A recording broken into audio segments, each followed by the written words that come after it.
All right, ladies and gentlemen, boys and girls, what it do, what it do. Atlanta Falcon Nation here to represent our Atlanta Falcons Friday film session with Big Low Country Sports.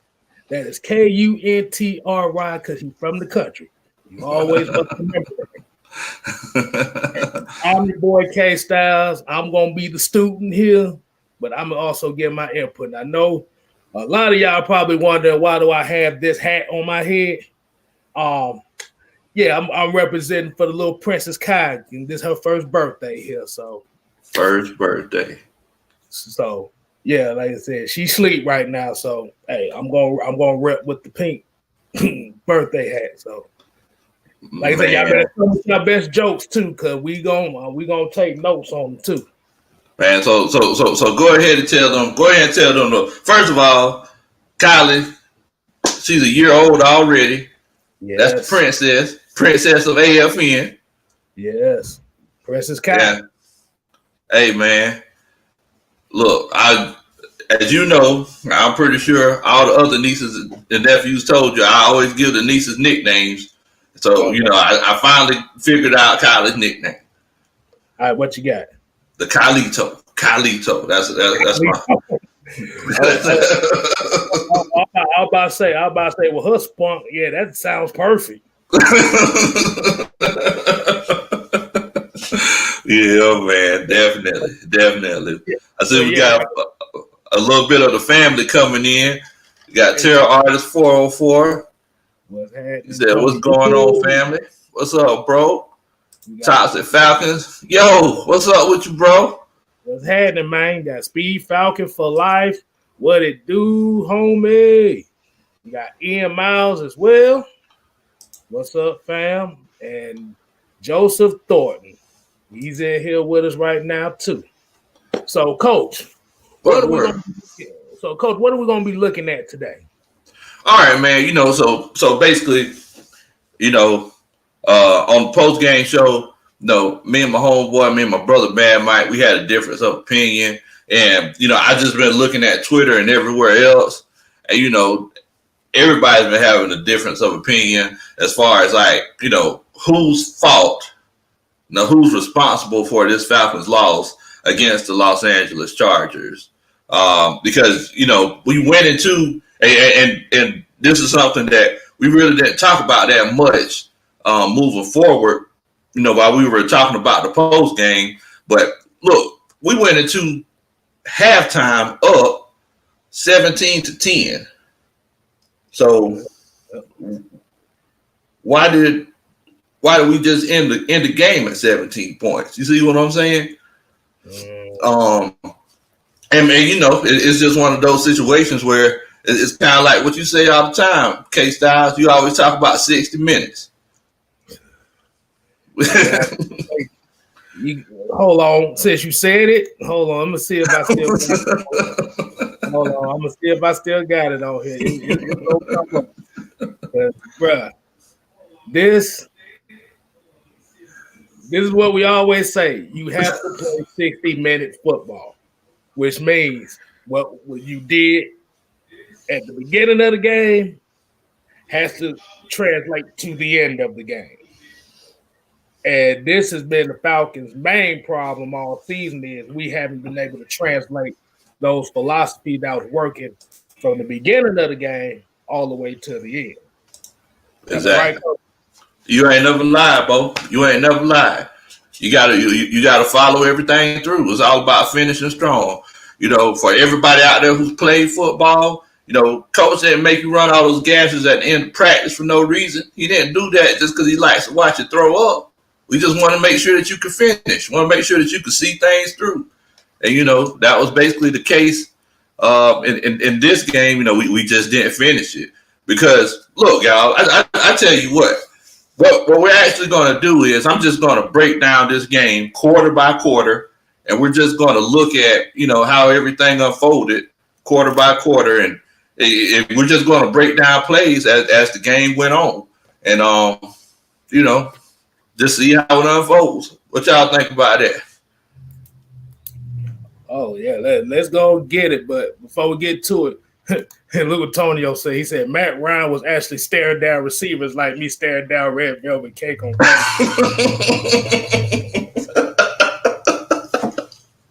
Yeah.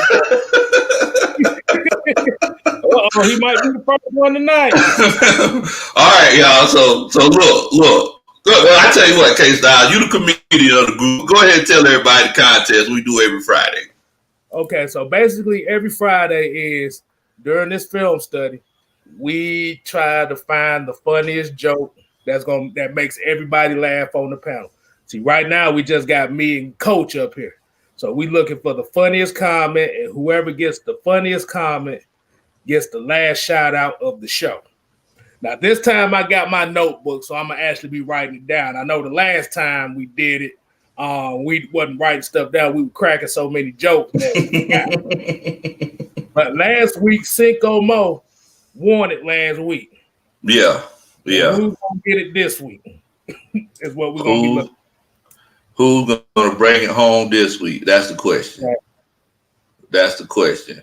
So like I said, we're just going to break down this week. We're going to break down, first quarter to the fourth quarter and just watch how the game progresses. So, look, the first play that really stood out to me, and this isn't even an offensive play, is, I just want to – first of all, guys, I just want to let everybody know that the defense came to ball on Sunday. Like, on Sunday – I don't know if y'all noticed, but – Justin Herbert, he's one of those shot guys. Y'all know I say it all the time. Lil John, shot. But but that day, Justin Herbert, he threw so many screen passes, so many short passes, because, we all know that the Falcons, they keep everything in front of them. But just the way that they were rallying to the ball, I think it was a beautiful thing, man. I think it was a beautiful thing. So, we got a few plays to do that, Kstylz. So I tell you what, you just tell me what you see on this one right here, and then we'll just kind of look at it and see how it unfolds. Okay, so pre-snap. Okay, I'm looking at it from Justin Herbert's vision right now. Pre-snap, you got a single high safety. It looks like it may be cover one, might be cover one man. I'm just looking from the aspect of it, because you still got, it looks like cover one man, because the safety is kind of in the box, and he looks like he's lined up with the tight end at the end of the formation. Okay. This is what I think. This is what he's seeing pre-snap. Okay. So one thing that I noticed is that we do have basically 8 people in the box on this one. And it may be because they're running this offset eye formation. Offset eye with it going the same direction as that tight end. But like I said, so I know what's going to happen, because, I took my notes and everything before. But, let's just take a look at it, Kstylz, and see how it unfolds. All right, so you seen, I don't know if you just seen that, but that defensive line, they shifted to the right because that linebacker came down. Yep, he looked like he lining up man. Yeah. Okay, so what they did was they tried to switch a look up just a tad bit, just enough to where it looked like a different look, because it went from looking like a 4-3 cover one man. Then it just looked like it just went to a 5-2. Yeah. 5-4. Okay. But Nick Turner, what's going on, family? Hey, Jarvis Wood actually has a question for both of us. Said, how do y'all feel the temperament of the team? Do y'all feel like a lot of players don't want to be here anymore? Well, you know what? That actually has to do with this particular play that we're looking at, because look, whenever you come into a game that's whenever you come into a game on a team that's 4-8, and I'm just going to go ahead and run this play. And that's actually a great question, Jarvis. So let's look at this play And let's see, like, what do y'all think the temperament of this team is? And this is before we became 4-9. But let's look at it and see what the temperament of the team was at this point.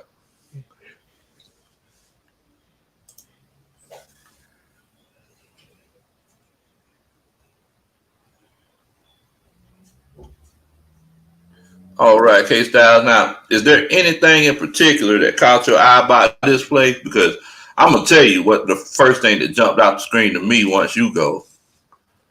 Okay, so go ahead and play it again, so I can kind of get a little better cooking. Okay, the corner went back, and so what it was a man alignment pre-snap, and I think they went cover 3 after that. Because it looked like that safety went to go cover that wide receiver at the bottom. But like I said, when it looked like Fourier looked like he was rushing. Yeah. And them offensive line basically just they just gave him the rush just to get that screen out the way. So you make a lot of good points, Kstylz. Now, one thing that I noticed, that you're definitely right. They were lined up and they did play that zone coverage. We see that they did screen out on them. You see, they kind of let them come through. Now, and I'm sorry, I wasn't even going to talk about this particular point, but I really don't like that AJ had his back turned to the quarterback right here. Really don't like that, because whenever you're running that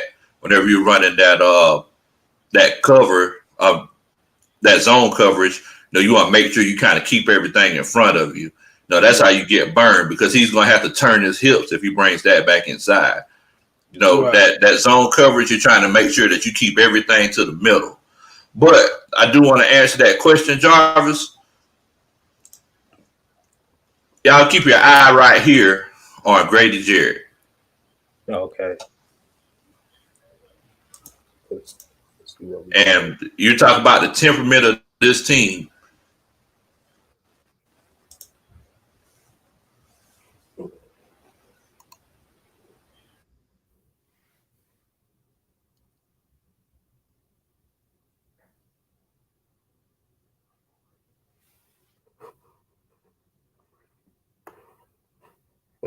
What'd you see? The coach looked like the coach done glitched on us. I'm trying to see what he's saying over here. Hey. Well, people, we have little technical difficulties going on right here and now. You start to see guys slack off sometimes. Even though guys slack off, you always look for guys like Grady Jarrett in this particular play that still comes to, still brings his lunch pail to work every day. You can't beat it, man. It's a beautiful thing, because there's a lot of other Jackson people on the New York Jets. I don't know if they're hustling like that. That's all I'm saying. So look at it. What side I always call this, Kstylz? Tell them what you got. Tell them what you call. This right here, the pretty side. This right here, where the rubber meets the road, Bo. This is where it go down, Bo. Wait, this is the Honey Boo Boo Pageant side. This is the Honey Boo Boo Pageant side right here, Bo. So like I said, basically looking at what you're seeing, I see the switches coming. Okay. Yeah, because right when you was doing that explanation, I don't know what happened to my internet or something like that, but I didn't catch all the way. But for what I saw was, like I said, Grady Jarrett's gonna fight every down. He gonna fight. Yeah, that's his game. He's gonna fight. It's just that they ran plays away from him, so he cannot make that impact. Yeah. That's one of the reasons why they ran this screen to this side. One issue that they had that I really didn't like, that the Chargers offensive line didn't do, is that they kind of held those blocks a little bit too long. You run that screen, you just want to give them a fight for just a second, act like you're going to try to do something, but No, you got to get upfield and block somebody. You never want your running back slowing down on a screen pass. Once you get past the line of scrimmage, you want all gas and no brakes. But man, just the way that Grady Jarrett fought on this one, man, it was a thing of beauty. Thing of beauty. Okay. Oh yeah, he chased him down. Bam! Right there. Yeah. Beautiful play. Okay, Jarvis Williams, he said, Kstylz, you were looking at the play like Dirk Koetter look at calling plays. I guess because I was looking like this.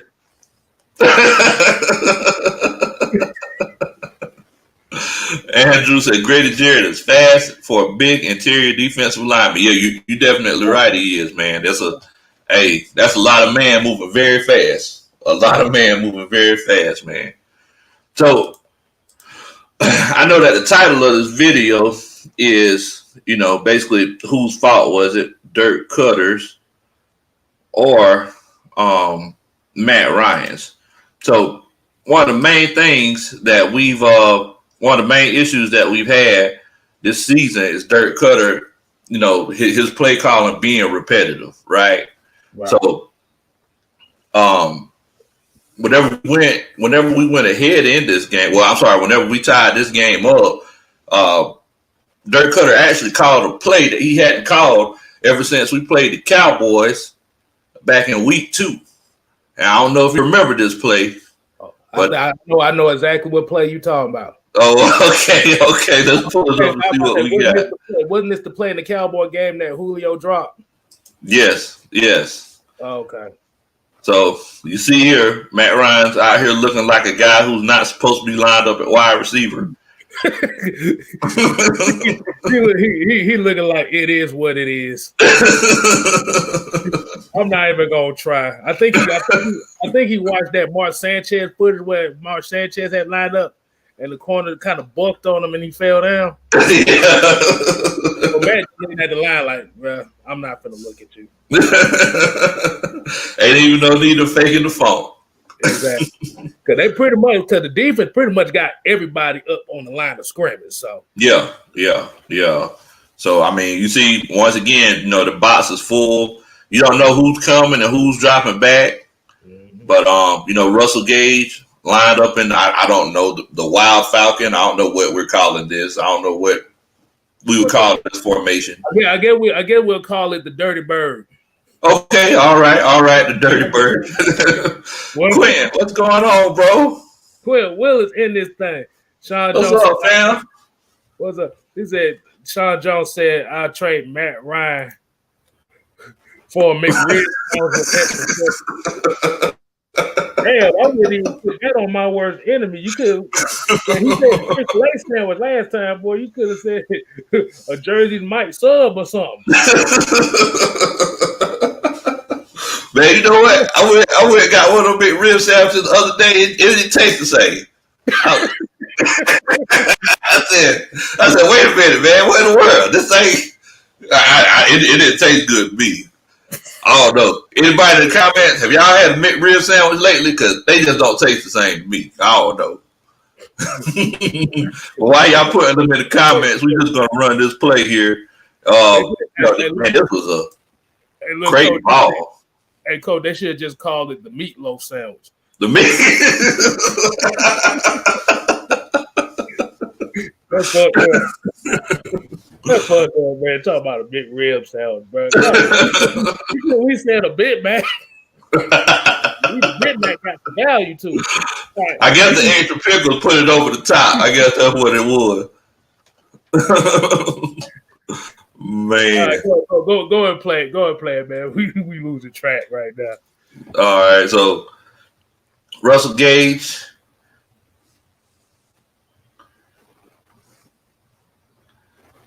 Threw a great ball, man.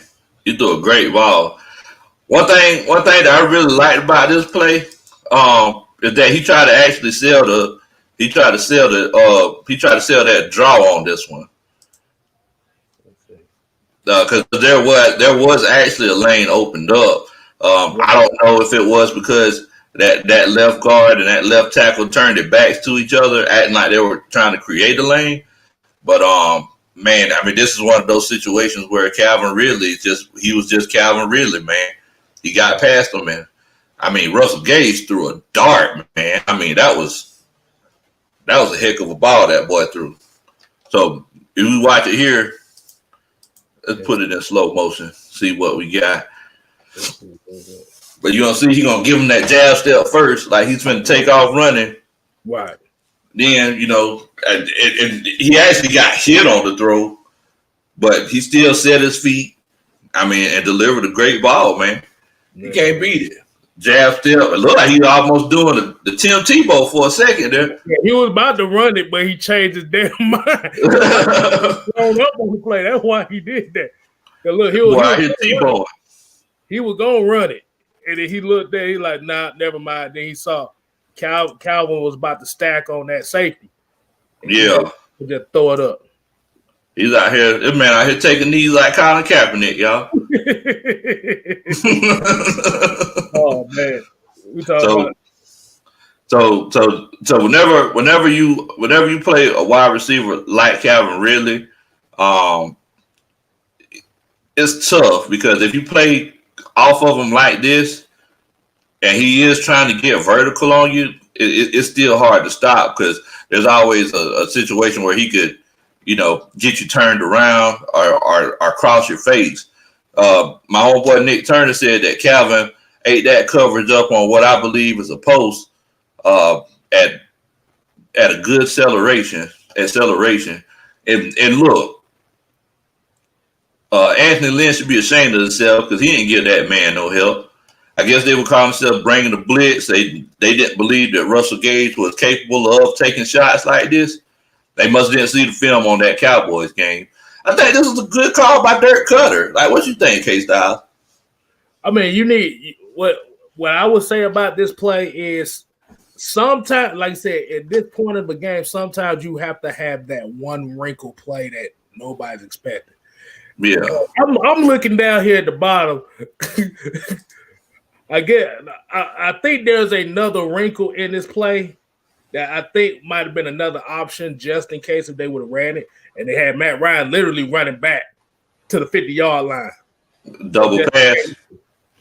Yeah, so just in case if he would have lateraled it, been kind of like a double pass. Yeah. And Nick Turner, you're definitely right. That DB has his hips opened up. Once he opened his hips up, it was over. It was over. Because Calvin's he's already in full acceleration now. Boom. He didn't even plant a foot. He just right now it's basically who are you and who am I? Mm-hmm. He put the ball in a place that only either Calvin was either gonna catch it or he was gonna drop it. Exactly. And you know that's what it's about, man. It's about putting the ball in a position where only the receiver could win.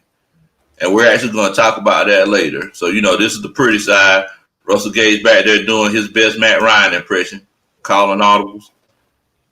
All right. See Matt making the calls. He letting them know. Mm-hmm. You see that? About to say you see that hip touch by Lynch. Yeah. You letting them know. Yeah, you seen that? Mm-hmm. Hold on, wait a minute. Andrew G said on this play, he said, I think Dirk Koetter asked Madden on the Gage to Ridley pass play because he's not that creative on the Hey, I don't know, Andrew. I don't know. See, this let you know he's an old school Madden player because he said ask Madden. Ask Madden. that was his coach's suggestion. He said ask Madden. So, man, that's rough. It is crazy. Harrison the Bunny, what's going on? What's going on, Harrison the Bunny? Thanks for joining, man. Thanks for joining, family. We just chopping it up, looking at some of this film breakdown. And my homeboy Andrew said that he didn't think that Dirk Koetter is creative enough to call this play. So I don't know. Maybe he called Mike Marks or somebody. Mike Marks, God, I was gonna say he went to the Kyle Shanahan style of play calling on that one. But yeah, so He called it, act like he was going to run. Yeah. I mean, he threw a good ball to get hit while he was throwing. He got blew the hell out. Man. Like, it didn't make no sense. And he had no business doing that boy like that. Hey, look, the Beast of Mun said, I don't look happy with my party hat.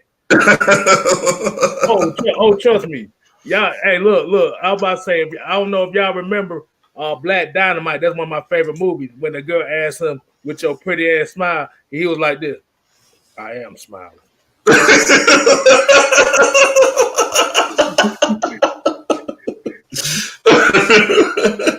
I remember that. Exactly.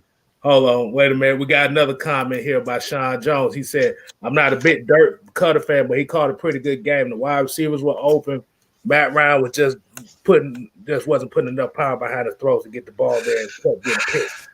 Yeah, but like I said, we're going to get to those aspects right there where we're going to talk about what we see. So said, he got the cliffhanger right there. So yeah. We definitely. So basically, what we're doing is we're just going through the progression of the game, and I'm just talking about some plays that I seen that just kind of popped up, and it might be one of those situations where if y'all see anything moving forward, y'all definitely let us know too. Because look, this ain't just to teach y'all something. I'm trying to learn something too, man. And like I tell the people, like I said, if you see, like he said, if you see something on this play that y'all see, just leave a comment down there. Like I said, we'll get to it, and like I said, we're all learning here at the same time about what is going on.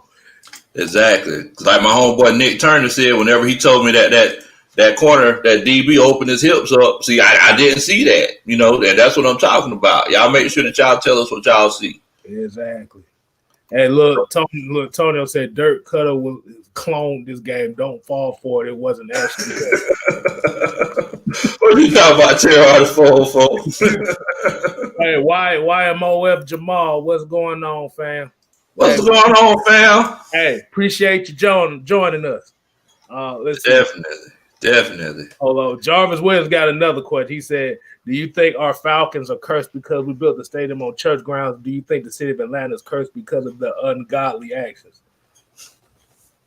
I'll let you handle that one, Kstylz. I think Jesus is unhappy right now.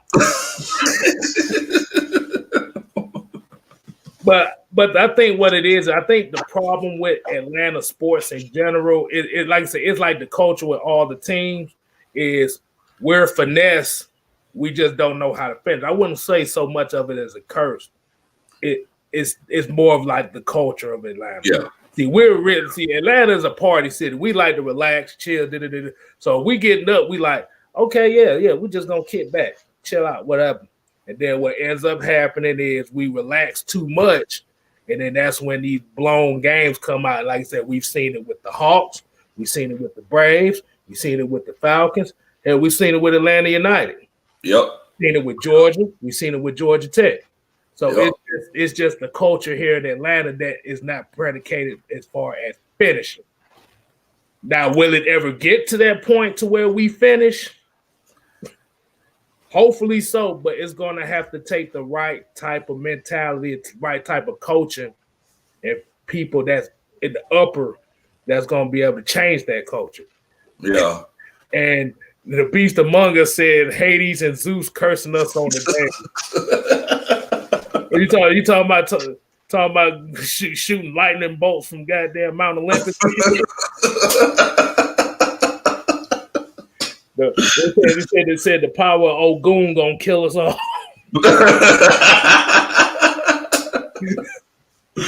Man, that kind of like your boy Zamir White out there in Georgia. When he started calling himself Zeus, I was like, see, look at you. Looking up already.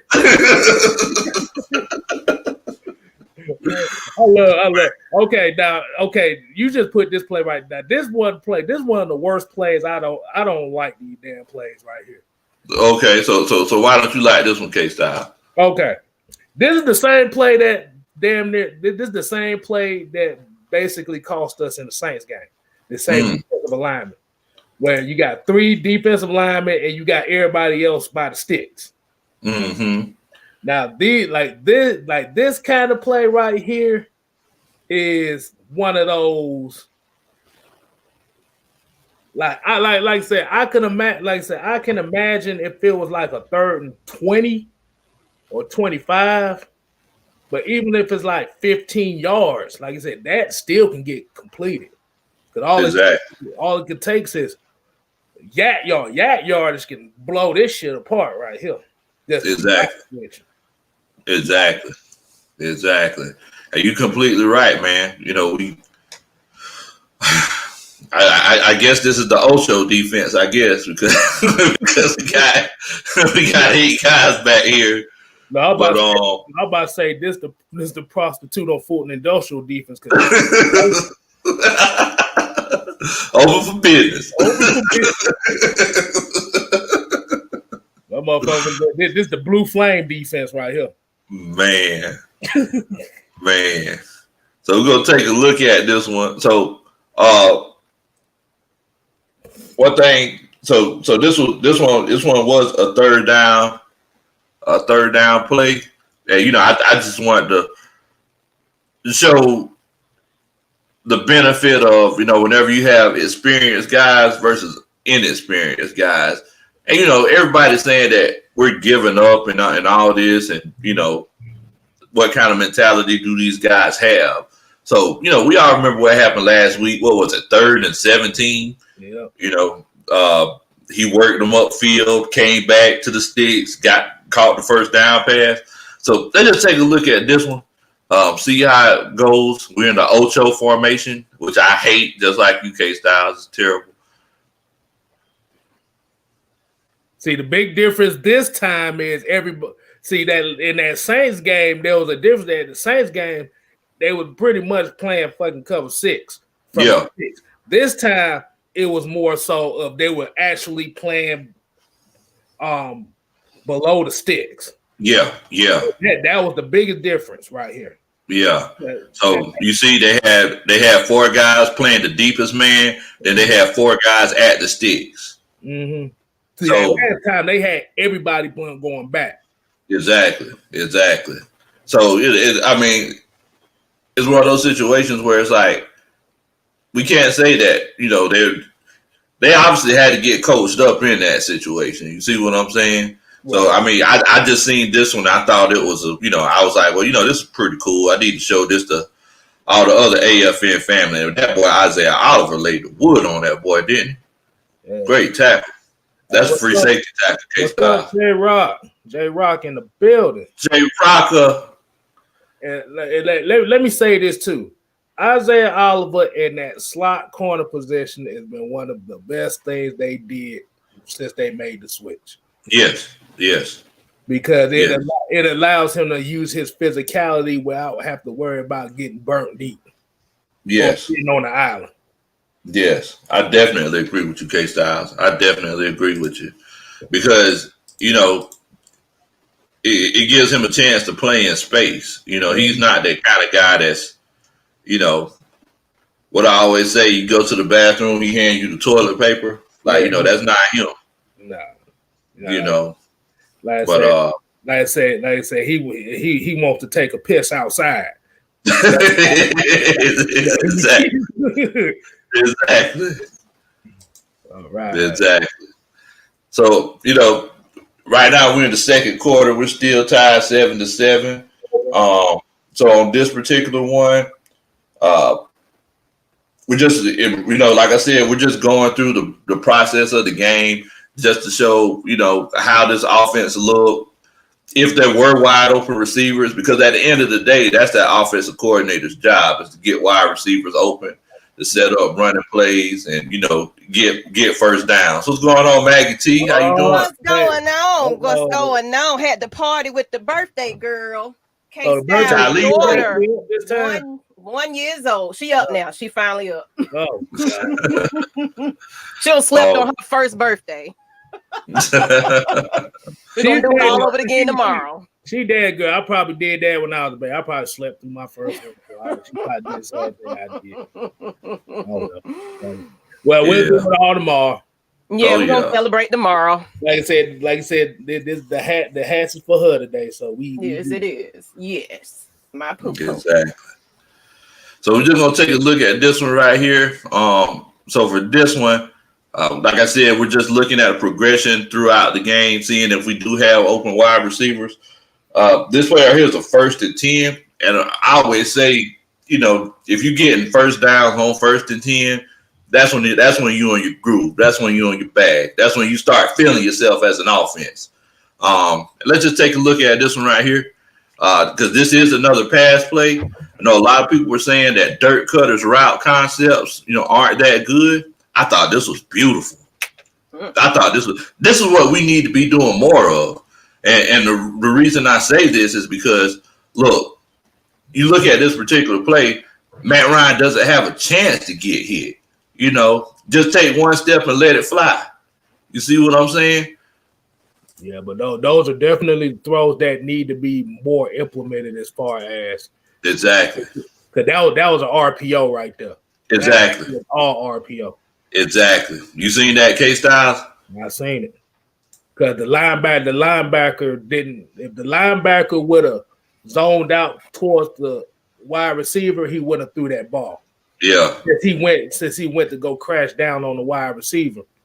That split second gave that damn slot. Exactly. And this is why I said that I think on Sunday, Dirk called one of the best games that he's called this season, because we haven't really seen too many RPOs this year. And Nate Turner said that that's an RPO. Mad Mike said we shouldn't have that, but it's working. Look, man, I would say RPOs are beautiful because anytime, look, as a defensive coach, one thing that I don't want my defensive players doing is thinking too much. Right. Let's be honest, man. Defensive players that I've seen a lot of, offensive players are smarter than defensive players. And if y'all are defensive players in the comments, I apologize if I offended you. But I love RPOs because at the end of the day, we want to get our playmakers into space. Wow. So I love RPOs myself. How do you feel about RPOs, Kstylz? I love them. Like I said, if your defense is thinking out there, the offense already won. Exactly. See, the best defenses don't think; they react. They just react. And what happened with this RPO right here, this run pass option, that's for the folks that probably don't know what that is, but we're just gonna say the run pass option. Mm-hmm. Like I said, the linebackers have to think. Yes. And there's no ifs, ands, or buts about it. Yes. Because if you notice the safety on this defense, he's lined up shaded over the two wide receiver side. Yeah.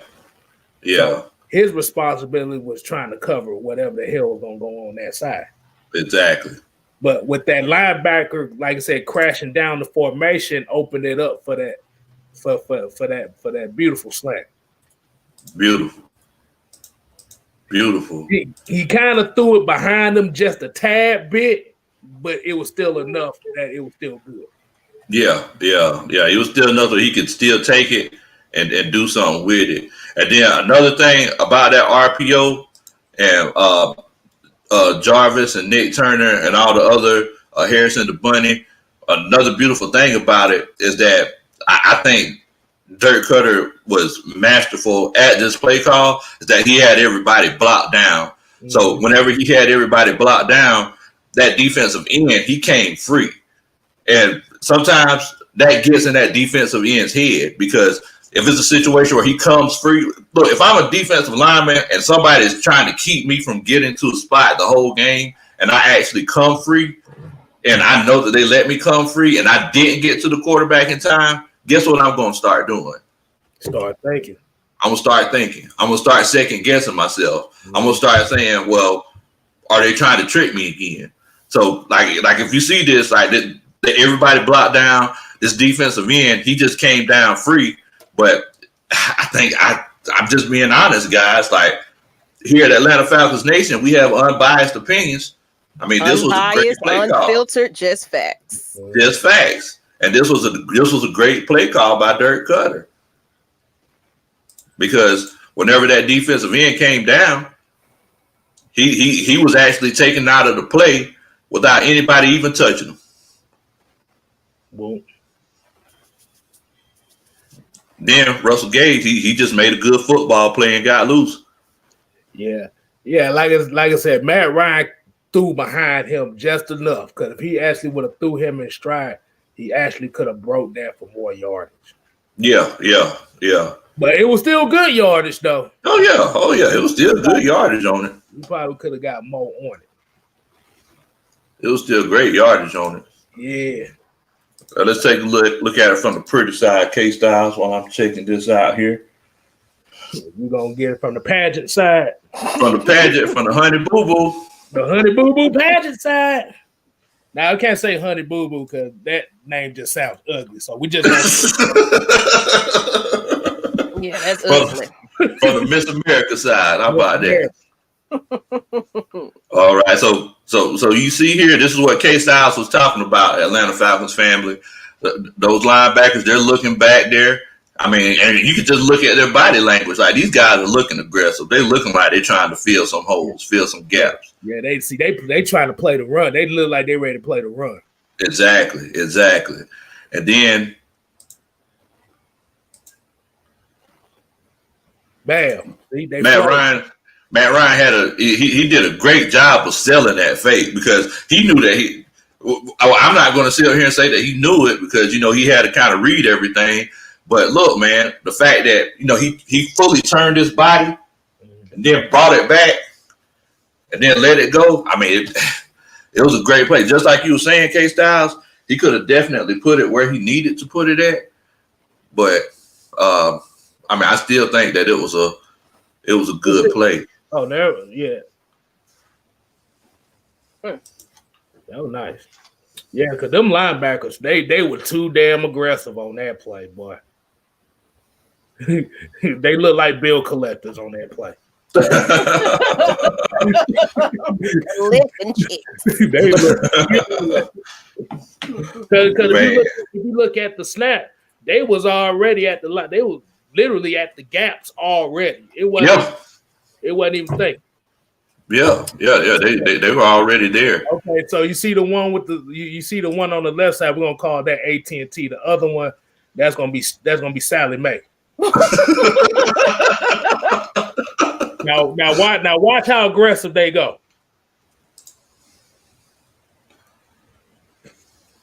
They wanted them payments. And Nick Turner said our O-line needs a couple more years together to get chemistry and know each other's habits. Our offense will run smoother than baby oil. Yes. Oh, yeah. Like I said, your offensive line has to be a well-tuned oil machine. I mean, yes. And nice play call, Quentin Willis. That was a damn good play call. But the thing is, in order for the RPO to work consistently, your running game has to be on point. Okay, Styles, can you please say that again for the people in the back, please? For the RPO offense to run effectively, your running game has to be on point, which means you have to get yardage. You can't get 1 yard here, 1 yard, 2 yard. No, you gotta scare defenses with the running game. Chargers defense made another late interception last night against the Raiders. But they did. You also got they did. You also got to remember this Chargers defense is like top 10 in the league, so we ain't going against no bums out there. Yeah, this is without Derwin James. So, and Jarvis Williams said, "Big low, Kstylz, your film breakdown is on point. Keep it up, keep it up. Everybody's happy that you guys are doing this. Keep it going." Definitely. So let's take a look at this one right here. So I don't know what it was about Matt last week, but Matt was feeling froggy. He I wanted to start calling him Frogger out there because boy, he was jumping. Boy, Matt was slinging that thing downfield like it wasn't nobody's business on Sunday. Yeah. Hey, look, before you go do it, yes, I am drinking beer tonight. We got Peace Up, A-Town Down. Peace Up, A-Town Down beer. Y'all already know what time it is. All right, what you got, Coach? All right, so like I said, look, Matt Ryan, like I've been saying this all week, he's my favorite player of all time, my favorite quarterback of all time. Matt Ryan just had a bad game this week. So we've seen Matt Ryan for the last 13 years. And when he takes shots, they're very well planned out and very meticulous. Now, let's take a look at this one and see. Y'all let me know, and y'all let us also know in the comments what y'all see that happened with this play, why it didn't come to fruition, because we got the look that we wanted, but it just didn't work. Yeah, because the pre-snap read is cover 3 all the way, because the corners are playing looking at the quarterback. Yeah, definitely. J Rock said where my hat at. I'm sorry, I gotta put the coach's hat on. My bad. Everybody else got theirs on. All right. My bad, J Rock. I had to do it for the baby girl. Look, you said you didn't want to go to the Nick Saban side today. You was gonna just do the right.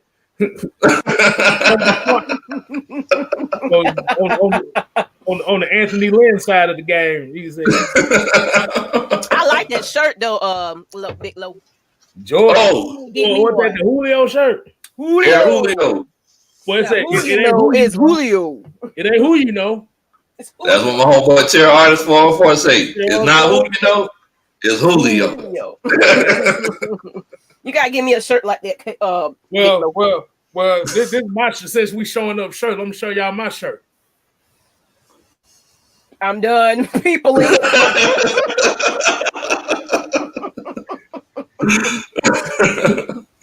Man. So let's take a look at this shot that Matt threw and see how it unfolded. And y'all tell me what y'all seen wrong with this one. All right. Okay. Boom, boom. And I'll play it again for you. Yeah, rewind it. Yeah. Let me move that comment because you couldn't see it. Yeah. So I'm trying to see all the other options that could have happened. Okay. Tight end motion down. You need to play it in slow-mo, Kstylz? Yeah, play it slow-mo so I can kind of take a look at it. Somebody said give Julio. Yeah, he should have took more milk. The check down was open. like this play right here, I'm gonna tell you something. He actually, because this is the one that he was actually late on this play. Like I said, the check down was there, but the throw was late. If the throw would have actually been a second earlier, he'd have hit Ridley in the back of the end zone. Yes. But the thing was, he saw it a split second too late. Yes. So I can't blame him on that throw as far as where he was going with it. I only blamed him because he was late on it. Yeah. Someone said I all completely really had agree to do there was step in. GGG.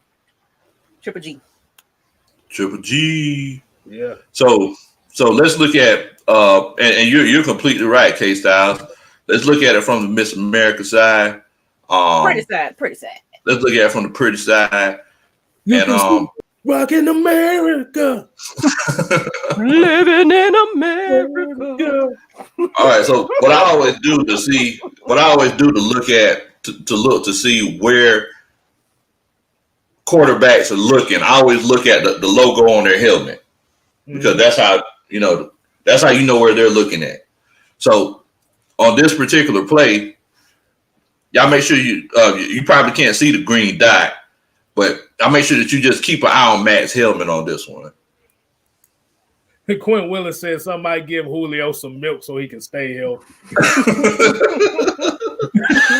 Julio he think he's too young to start taking Geritol. That's what that is. Bullshit. He better go ahead and jump on it. He better start icing them ankles and hamstrings. He need to start smoking blunts before game. Hell, that's how a football player doing. Shoot, so being gay on that. Shit, motherfucker don't want to get caught up in them drugs like that. I know y'all ain't see them special about them football players that be addicted to all them drugs and shit after they playing because of them drugs. I seen that. Shit. Oh, but then go do a smoke a blunt before the game. You'll be fine. Man.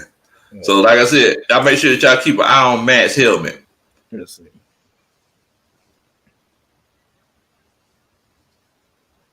Someone said Matt should have checked down and you seen Matt had a window. Does that mean Matt is losing strength in his arm? I wouldn't say he losing strength in the arm. This particular play, he was late on the read. Yeah.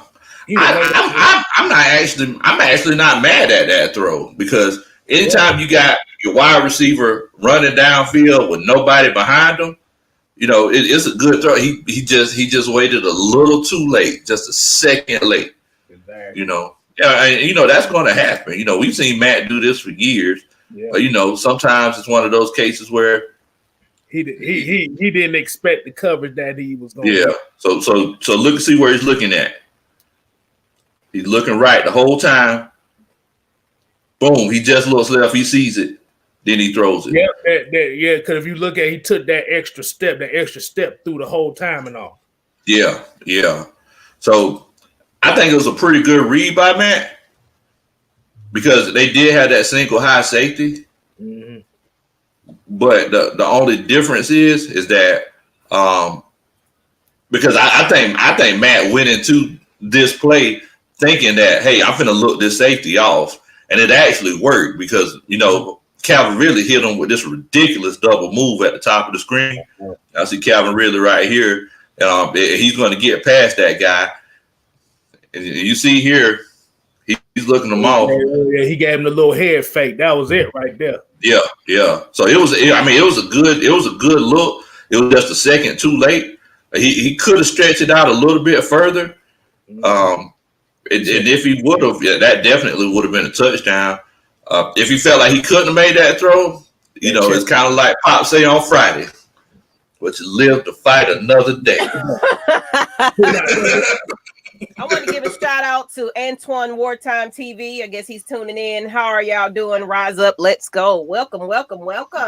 Thanks for joining us, man. Thank you. And all y'all that's watching now, please subscribe to all channels of the panel, as well as share the stream and let everybody know that we are doing Film Breakdown live right about now. Let everybody know. Come on.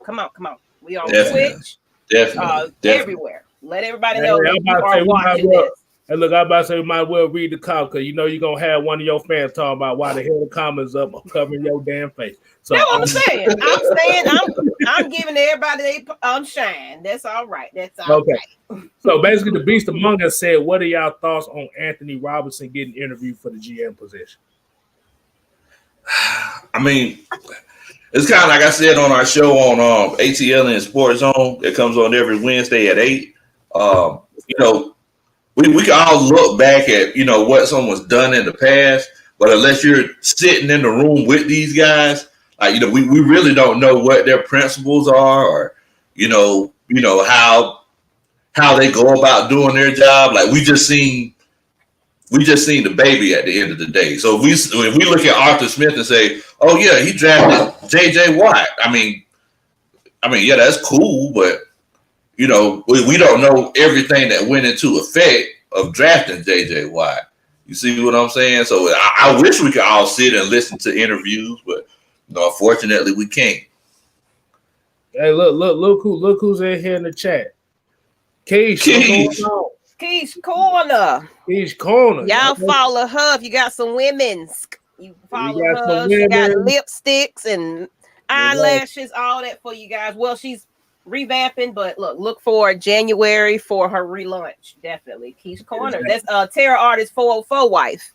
Exactly. Just so y'all know. Now y'all disrespectful to her, you gonna really see a terror. And that's my best buddy.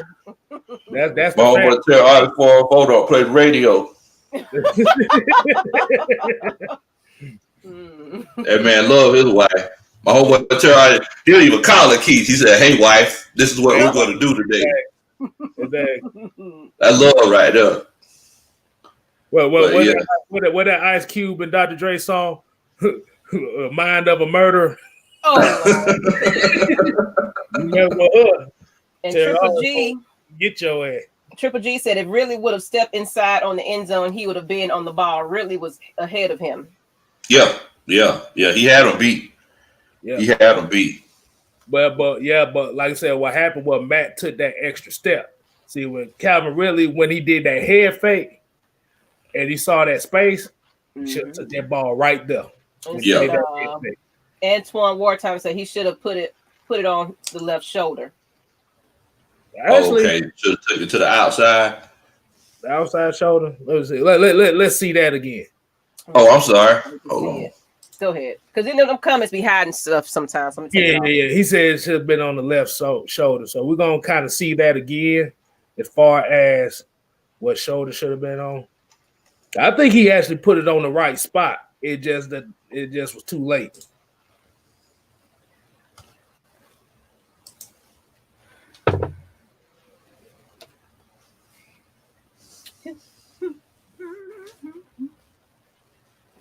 Them Chargers uniforms is nice though. I ain't even gonna lie though. I know, yeah, they are. They are. I always like the uniform.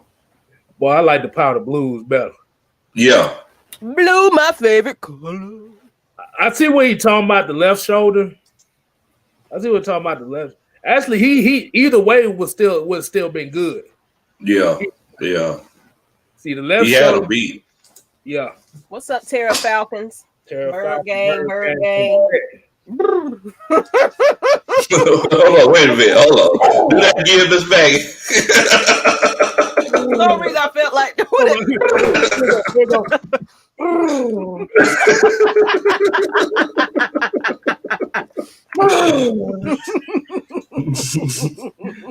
You sound like you cold over there, Miss Maggie. You need some You need some bud in there. Some halls for that. That beer must be too cold. Oh, it's cold as ice. Matty. All right, so we're gonna talk about the play here that Kstylz was actually talking about earlier, where we're trying to make sense of it. I still don't know what in the world was going on this one. What? I'm pretty sure everybody in the comments, y'all probably said the same thing whenever y'all seen this play. But I definitely said, what in the world when I seen this, y'all? What in the world, Bo? Terra Falcon said, Maggie, whose birthday is it? It's my daughter's birthday today. That's my niece. My baby niece. It's her first birthday, y'all. So we had she slept on her first birthday. So we just went ahead. Kylito slept first through the first birthday. We're gonna do it again tomorrow when she awake about 2:00 probably. So we just went hats in honor of her first birthday. I've been through there to get some cake. Yes, come on, we got plenty because she got her own little cake and we got a big cake for everybody else. So all right. So Kstylz, what in the world? What in the world, Bo? What in the world, Bo? So you know who this is out here, right? Is this Keith Smith on the outside, bro? I saw it. I was like, what? You see how the defense they're like, really? You gonna throw this guy out here? Look at the corner looking like, really? I bet you don't throw it to him. He actually threw it to him. What in the world, Bo? What in the world? Look at Terror Artist talking about, Rob and kill for his man. Yeah. And the fact is, he was the third option on the play. Yeah. That, like I said, that right there was terrible. So if we look at how this one unfolded, because like I said, guys, over and over, offensive coordinator's job is to make sure that guys have opportunities. So this play was let me see, what was this play? It looked like a 3-step drop. Like I said, I think so. This was 1st and 10. So, like Miss Maggie, what do I always say, Miss Maggie? What do I always say? You always say? You say a lot, Big Low. I always say you got to live to fight another day. Oh yeah. You got to live to fight another day. That's right. That's right. You ain't no player. Crucified. So whenever you put a fullback in a situation like this, unless he's I don't know what fullback would run a route like this and be successful. You put the ball at risk. As a quarterback, you never want to put the ball at risk. So, like I said, as an offensive coordinator, his main goal is to make sure that they have opportunities, to make plays. So, if it's a 1st and 10, if we get anything over 3 yards, that's a success. 2nd and 7, anything less than that, I'm good with it. I don't never want to see 2nd and 10. I don't never want to see that. So okay. So my question would be for this play is how I'm about to say, Kate, you could rewind that right back. I want to see how many steps back, what type of drop back this was. Okay. Okay, even from the shotgun position. I want to see how many. I didn't want to see how many steps he took. And somebody ask again whose birthday is it while this play going. It's Kstylz' daughter's first birthday, my niece. So we celebrated for her. But look at this play though. Yeah. My only problem with this play was it should have been a 1-step drop, to be honest. Yeah. Take 1 step and go. 1 step right there. You got to circle right there. Like I said, even if it wasn't going to be about 6 or 7, it might have been 4 or 5. I'd have rather, like you said, I'd rather took that 2nd and 6. Yeah. Or that 3rd and 5, whatever damn down it was. Yeah, I definitely agree with you, man. See, I think what the problem was, like I said, the packaging was terrible on this play.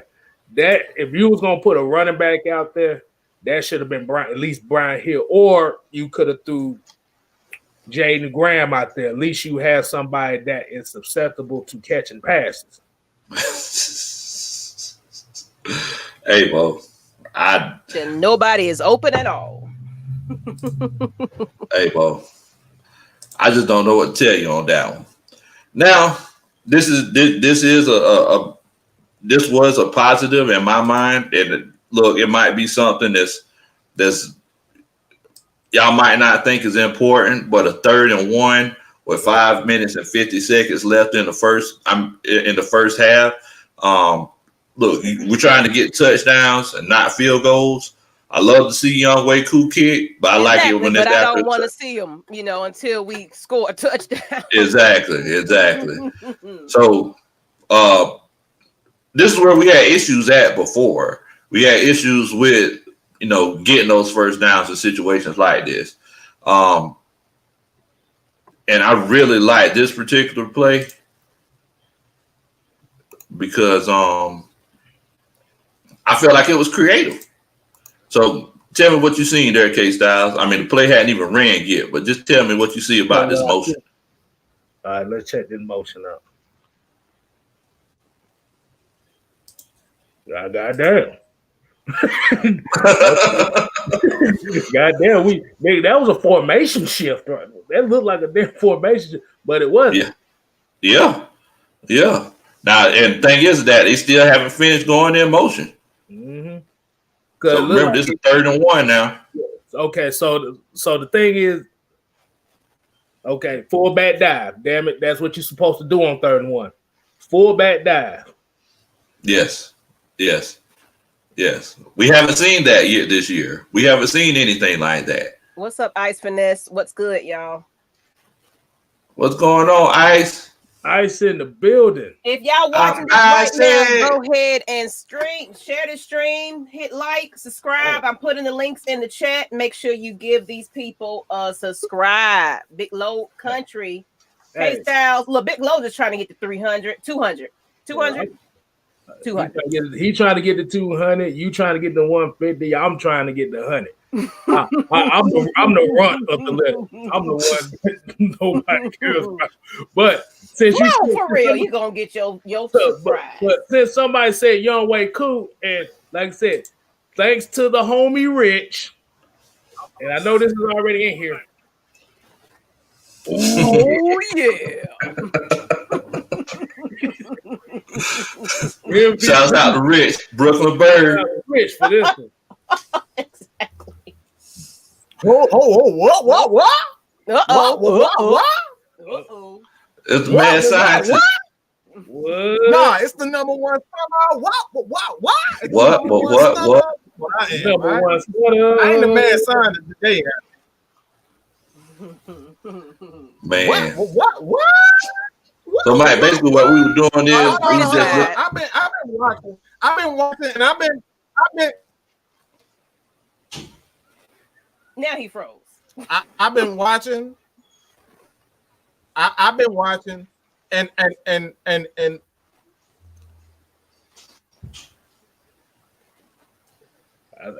think he's going to. Oh, I'm about to say. I think he went to switch mode there right quick.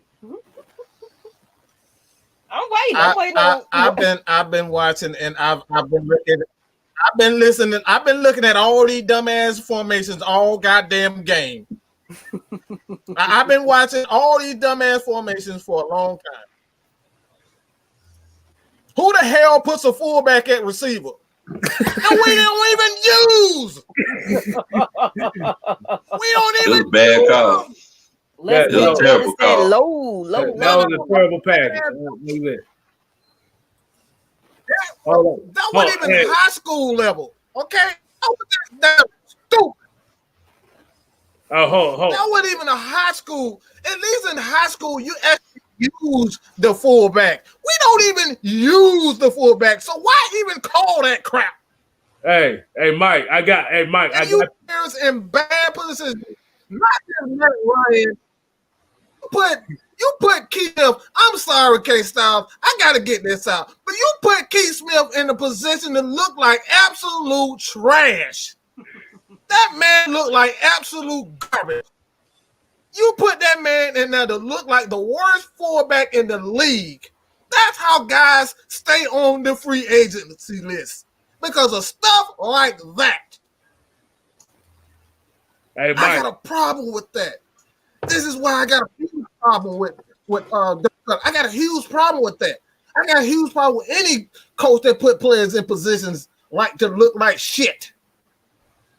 So since I got that out of my system, I think I can cool down right now. But man, might have to go on a motherfucking rant. I haven't been on a goddamn rant in a long time. Okay, excuse my French, but I haven't been on a damn rant in a while. Right? All right. So let's go. No more cursing for me. No more cursing for me. I had to get that out. Hey, look. So before we get to the next part of it, so would you all agree that when we saw Keith Smith out there on the fly, this is how we looked like when we saw that?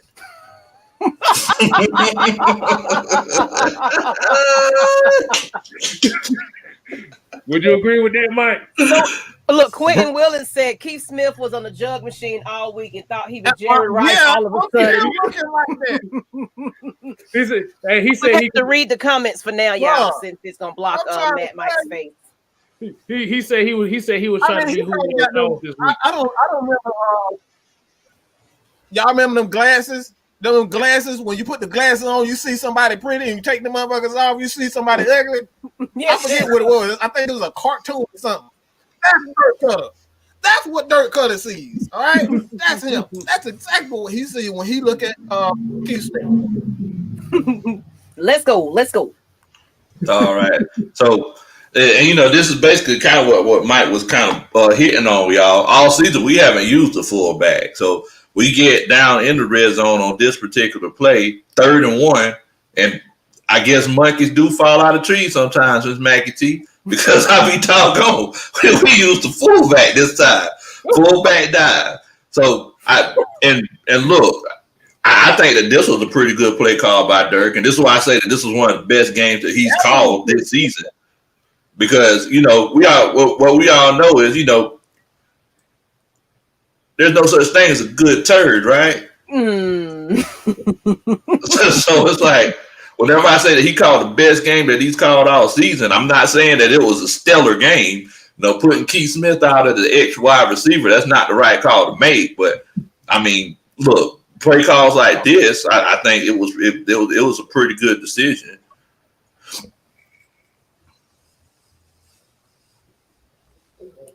Yeah, even the dumbest person is due to be smart at one particular.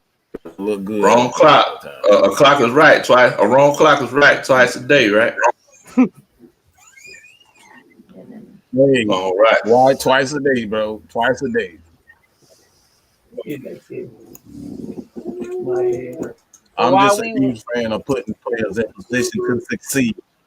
That's just I can't get over. It's like, even if a player, like for me, if a player fails, you got to look at the play design, how it all went down. You know what I'm saying? Like if a player throws an interception, you got to look at every aspect of that interception and not just say, okay, it's an interception. You know what I'm saying? It's like I look at everything in its entirety.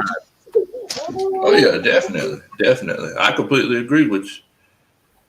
So Cookie by Ninja said, how the hell you run jumbo and run behind the backup LT? I guess Dirk is saying, man, they probably won't expect this. I ain't really gonna break this play down, y'all. I just want to give a shout out to Laquan Treadwell for scoring that touchdown. He's been through a lot, so I'm just gonna let this play. It's gonna be his little highlight here. I'm sorry, I don't know what's going on with my computer. It's that Comcast. That's that farmer friend network. That's those linebackers you were talking about earlier, Kstylz, trying to get that bill. What's up, old man? What's up, old man? How you doing, Phil? How you doing? Everybody saying my hat cute. Can y'all watch the football play? You better get used to this, because once you stop on, they're gonna be like, fuck everybody else. I tell y'all what, give me one moment, all right? All right. We're gonna read comments while you loading back up. So Dirk is shallow half. Exactly. What's going on with my hat? Hold on, what is it? Hold on, let's see. It said Laquan Treadwell sat in the end zone. Damn show did. Oh look, Triple G said, What?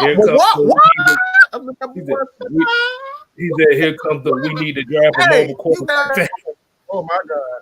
I don't know if I want to say this right now. My bad. But I don't know if I want to say this right now. But the Falcons have interviewed two guys for general manager, and both of these guys, when you look at their resume, both of these guys are highly defensive. Okay, I know a lot of people going to be in their feelings about that, but these guys have a defensive background. Robinson and Rick Smith, both of those guys have a huge defensive background to a lot, and I mean prominent guys that I've spoken highly of. If you follow my channel, yeah. So you guys go check out. I may do a video tomorrow expanding more so on this, but the Falcons have definitely interviewed. And again, this doesn't in any way say where they're going to go for certain, but there's a high probability of what the Falcons are looking for when you interview two guys with the background of these two candidates. So we will continue to look at and report on the interview, the guys who will be interviewed. But if you go look at their background, these guys have a high defensive. They have a high defensive background. And if you know anything about Mr. Blank and his history and his resume and what he's done in the past as far as the guys that he's hired, this should tell you a lot. It should tell you a lot of what the Falcons are thinking. Again, this is not for sure. You know, but hey, I'm about to say, I know this is kind of off topic, but I'm about to say Twitter is a mud right here because they getting on James Harden ass, and I'm gonna show y'all what they did to him. Hold on. Oh Lord. Hold on. God damn it. Hold on. Oh, Mark Henry. Wow. I don't know if y'all seen the joke about him, but oh my God, he don't gain a lot of weight. I told you he looked like me out there. You don't want to look like this. You don't want them problems. Man. All right. So basically, guys, going into the halftime, we went into halftime 17-10, right? Right. So at that point in time, Matt Ryan was 14 of 18 for 161 yards. I mean, you know, he was having a pretty good game. Let's take a look at that. I tell you what, let's take a look at that crazy third down conversion that Russell Gage had on a 3rd and 17, where the Chargers did their best Atlanta Falcons impression. Let's take a look at that one. Let's see. 12-28.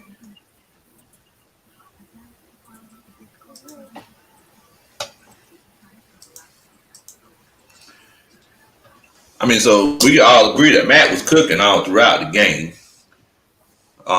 So, you know, this was a 3rd and 28 situation. I tell you what, Kstylz, you tell me what you see here, and then, you know, we'll just kind of break it down from there. Okay, I see. I call this the Black China defense because it's wide open.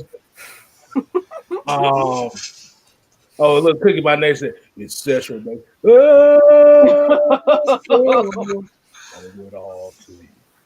You're right on. Appreciate you. Let's get it, Georgia. Let's get it, GA. DSGB, my click. All the money that we can get on big. I like it. Baby bro, pitting it about your door. I tell you one thing, this head does stay on. I'm about to say. You know what I'm saying? I'm just moving it. Hey. Moving it.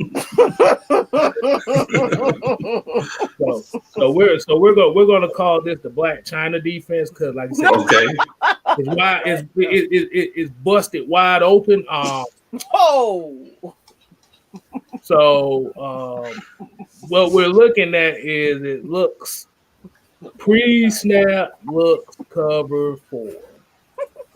Pre-snap. Man, pre-snap, this look like complete shit. I already know that their defense is going to be destroyed from pre-snap, just looking at it. But I don't know what the. All you have to do on 2 routes, and that. Wait a minute. Yeah. This defense already looks bad already because and nobody's moving their feet. No, I'm talking about if you look at before the ball snap. You want to look at the just corner pre-snap. Just pre-snap. Oh snap! Got J Rock in the house. What's up, Jay? Hey, J Rock. What's up? Halle Berry. Hallelujah. For the tell what Don't y'all start. Don't y'all. Oh, I thought he was gonna put the jacket on. Like, oh, there you go. Oh, y'all want to see the jacket? I mean, Yeah, put the jacket on. oh, okay. All right. Yo, we all gotta beg you too hard, dude, Rock. Oh man. There you go. See the There jacket. you go. Now, That thing clean though, boy. That thing clean. What's up, y'all? What's going on, bro? All right, Rock. So we basically looking at this 3rd down and 17 conversion that we made. I think Kstylz was trying to say something about the defense. Mm-hmm. What was you gonna say? It just screams no confidence at all. let's see what we got here. Cookie by Nature said Russell Gage, aka Mad Mike Twin, with the catch. He do kind of look like Mike though. Real talking. He didn't even think he was going. He thought he was going to get hit immediately. Kstylz, I need another bill. This ain't Batman Mike. This ain't Batman Mike. This is about Russell Gage. Okay, let's talk about Russell Gage. That man don't look like me, man. I don't know what y'all talking about. Y'all could be brothers. Hey, I'm about to say we got a special guest in here too. Is that the birthday girl? Birthday girl. Oh. Hey, birthday girl. Hey, girl. Oh. Carlito. Hey, Cowie. How old did she turn? She turned 1. She is officially 1 year old. Okay. Oh yeah, she was there smiling. Yo, she don't had a whole nap the whole afternoon. She don't be turned up. Yeah, we talking about you. I know, right? She locked in. Yeah. She talking too. Oh, she crunk. Mm-hmm. All right, Kyle, let's see what you're doing. She all in. She turned. She don't have her a good nap. That's my Pookie Pie. Hey, Pookie Pie, we wear hats for you. Hey, today. I feel like I'm ruining the moment right now because I see everybody got hats on.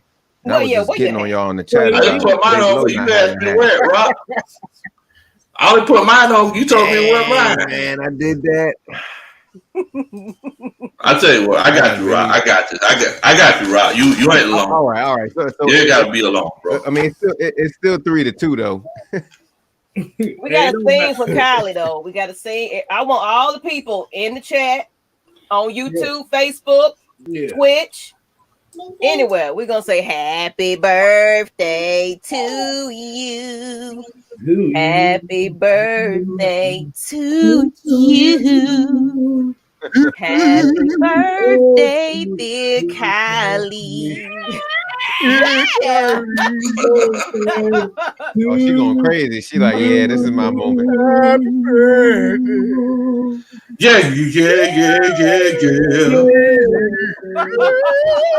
Hey, y'all, I got the bass, y'all. You online right now. Yeah. You online right now. Yeah. Mm-hmm. Oh, she be talking. Yeah,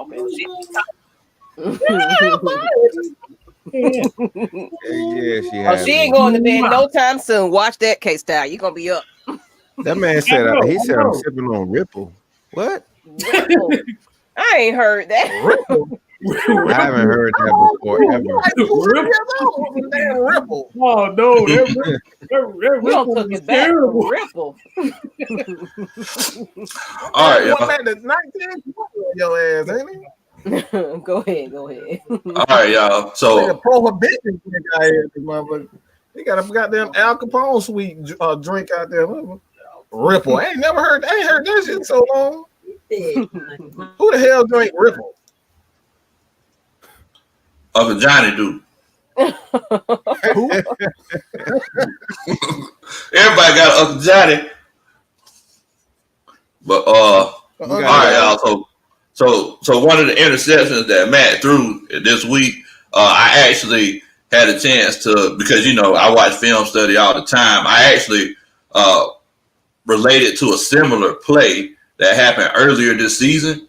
And in that play, Matt actually made the right decision. So this was week 11 against the Saints. Oh. So whenever we did it, Julio was actually healthy. So we ran a double post route, and we were trying to single out this safety here to make him pick his poison. So in this particular situation, Saints played it well. They played this play well. So we all know that West Coast offense, you always look out first. Look, see if you're gonna take the shot like Little John. If you can't, then we're gonna check it down. Because once again, Maggie, what do we say? What do we say? What you say? You live to fight another day. There you go. All right. So in this particular situation, let's see what we did. Hold on. Let me add. We gotta add a little something. It really depends on when and what the score is. Yeah. If you live to fight another day. Okay, so on this one right here, this was the first play of the game. So it was a 1st and 10 situation. Okay. So 1st and 10, first play of the game. We were trying to hit him in the mouth off the top. I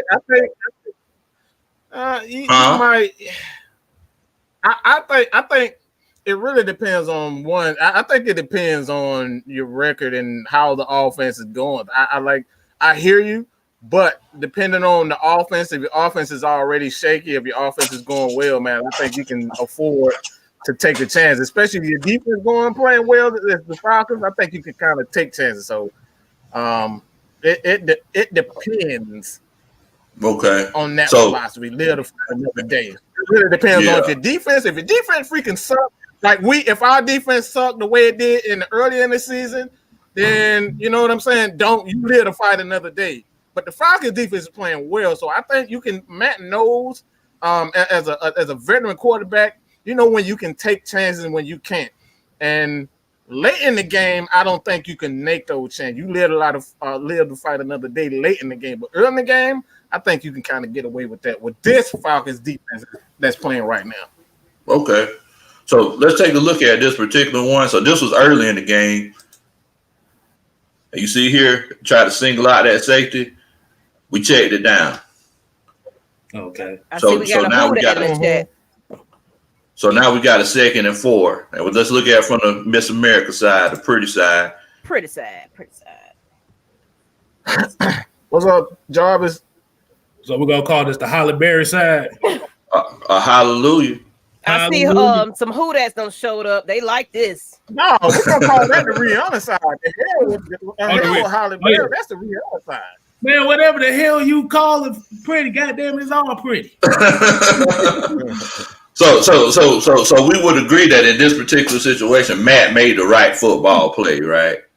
You know, based on the down distance, 1st and 10, first play of the game, we would agree that he made the right choice. Yeah, everything was covered up. I mean, you know, we're moving forward. It's going to be 2nd and 6. Mm-hmm. So we would agree that that's the case in this particular situation. Now let's go to Sunday. So now we're later in the game, and it's a case where this is a 1st and 10. 17-10, we got the lead. We've held them to 10 points. They've been checking down the whole game and just throwing screen passes. So they haven't been taking shots. If we keep playing the way we're playing and get another score or two, we definitely have a chance to win this game. So let's take a look at that. And, we're going to do like we always do, and we're just going to take a look at it first to see what we got. So, look, they already know what's coming. They already know just the way they align. They already know what's coming. So what do you think that they think is coming? They know the play that you just previously played. They know exactly that play is coming just by their lineup. You see, the defensive back is sitting on the outside shoulder. He's already pushing them inside towards the safety. He knows that. That is playing. Look at the linebackers also. The linebackers are closer to the line. So they know they know it's coming. Yeah. So one thing that I see in this one, I see that this line is playing offset. The linebackers are playing offset. So most of the linebackers and that safety that came down, they're on the right side of Alex Mack, because we have this loaded offensive line and these two tight ends moved over here. So since we got those guys over here, it's almost like they think we're going to run it. You see what I'm saying? Can I rebuttal that real quick? Just rebuttal that. Okay. I think for a fact, because the Falcons are one of those teams that don't necessarily run the ball. I think what they're doing, they're protecting themselves as a defense, just on the alignment base. You know what I'm saying? Okay. Well, let's see how they line up after we go in motion. So we go in motion. Just taking a look at it now. I'm looking at this linebacker here. He's looking like he thinks somebody's trying to run something. Now this guy right here, he has a foot back, like he's finna drop back. Now this is a lot like that play against the Saints game, in that Saints game. But the thing is that instead of Julio coming in motion, since we're lined up in that power I formation, 22s in this particular case, Hayden Hurst is going to come down, and let's just take a look at it and see how it goes. So we took the shot, and as you can see, Tennessee, there were those three guys back there. But one thing that I see. I'm gonna play that. Yeah, I said play that again. I'm trying to see how the spacing looks with these routes. I'm trying to pay attention to the safety. Yeah. So Hayden, he's actually gonna run a Hayden's actually gonna run a give me one moment. I gotta get plugged up here, y'all. we would have been mid breaking stuff down on something. Is it about to break? All right. So Hayden, he's running that. Hold on, let's get it. GA got the $5 super chat. Say big low. Thank you. Hayden's running a post. Hey, we appreciate it, man. Run like a sluggo. So. You say you got the sluggo? That way, much love, fam. Much love. It's much love. Yeah. All right, let's see what you got. So Hayden, he's running that post. So as we can see here, that safety, he was going to come down, but now he's basically just turned around and he's trying to get back to make sure that he covers his side. Right. So it looks like they're running almost like a cover three, or he may just change things up because he sees that Hayden Hurst is going to run this skinny post. But keep your eye on Todd Gurley down here, and just remember that play that we had in the run right there. Right. I'm sorry. Go ahead, J. Rod. What you say? Yeah, I really think they was expecting a run though. I agree with that. Yeah, they were. You can just tell by everybody's body language because everybody you see here, he put his foot in the ground. He's trying to bounce back. Right. And we already knew what man was going to drop. So Hayden Hurst motioning over kind of just opened that window up. So that's what they made it seem like Todd Gurley would have probably ran on the other side. So yes.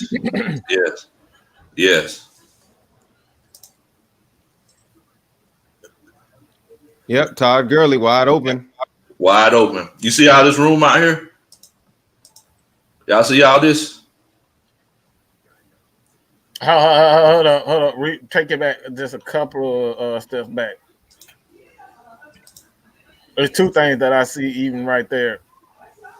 The defensive tackle, Matt Ryan already made that decision right there that he was going to throw that ball. But because of the way how far he dropped back.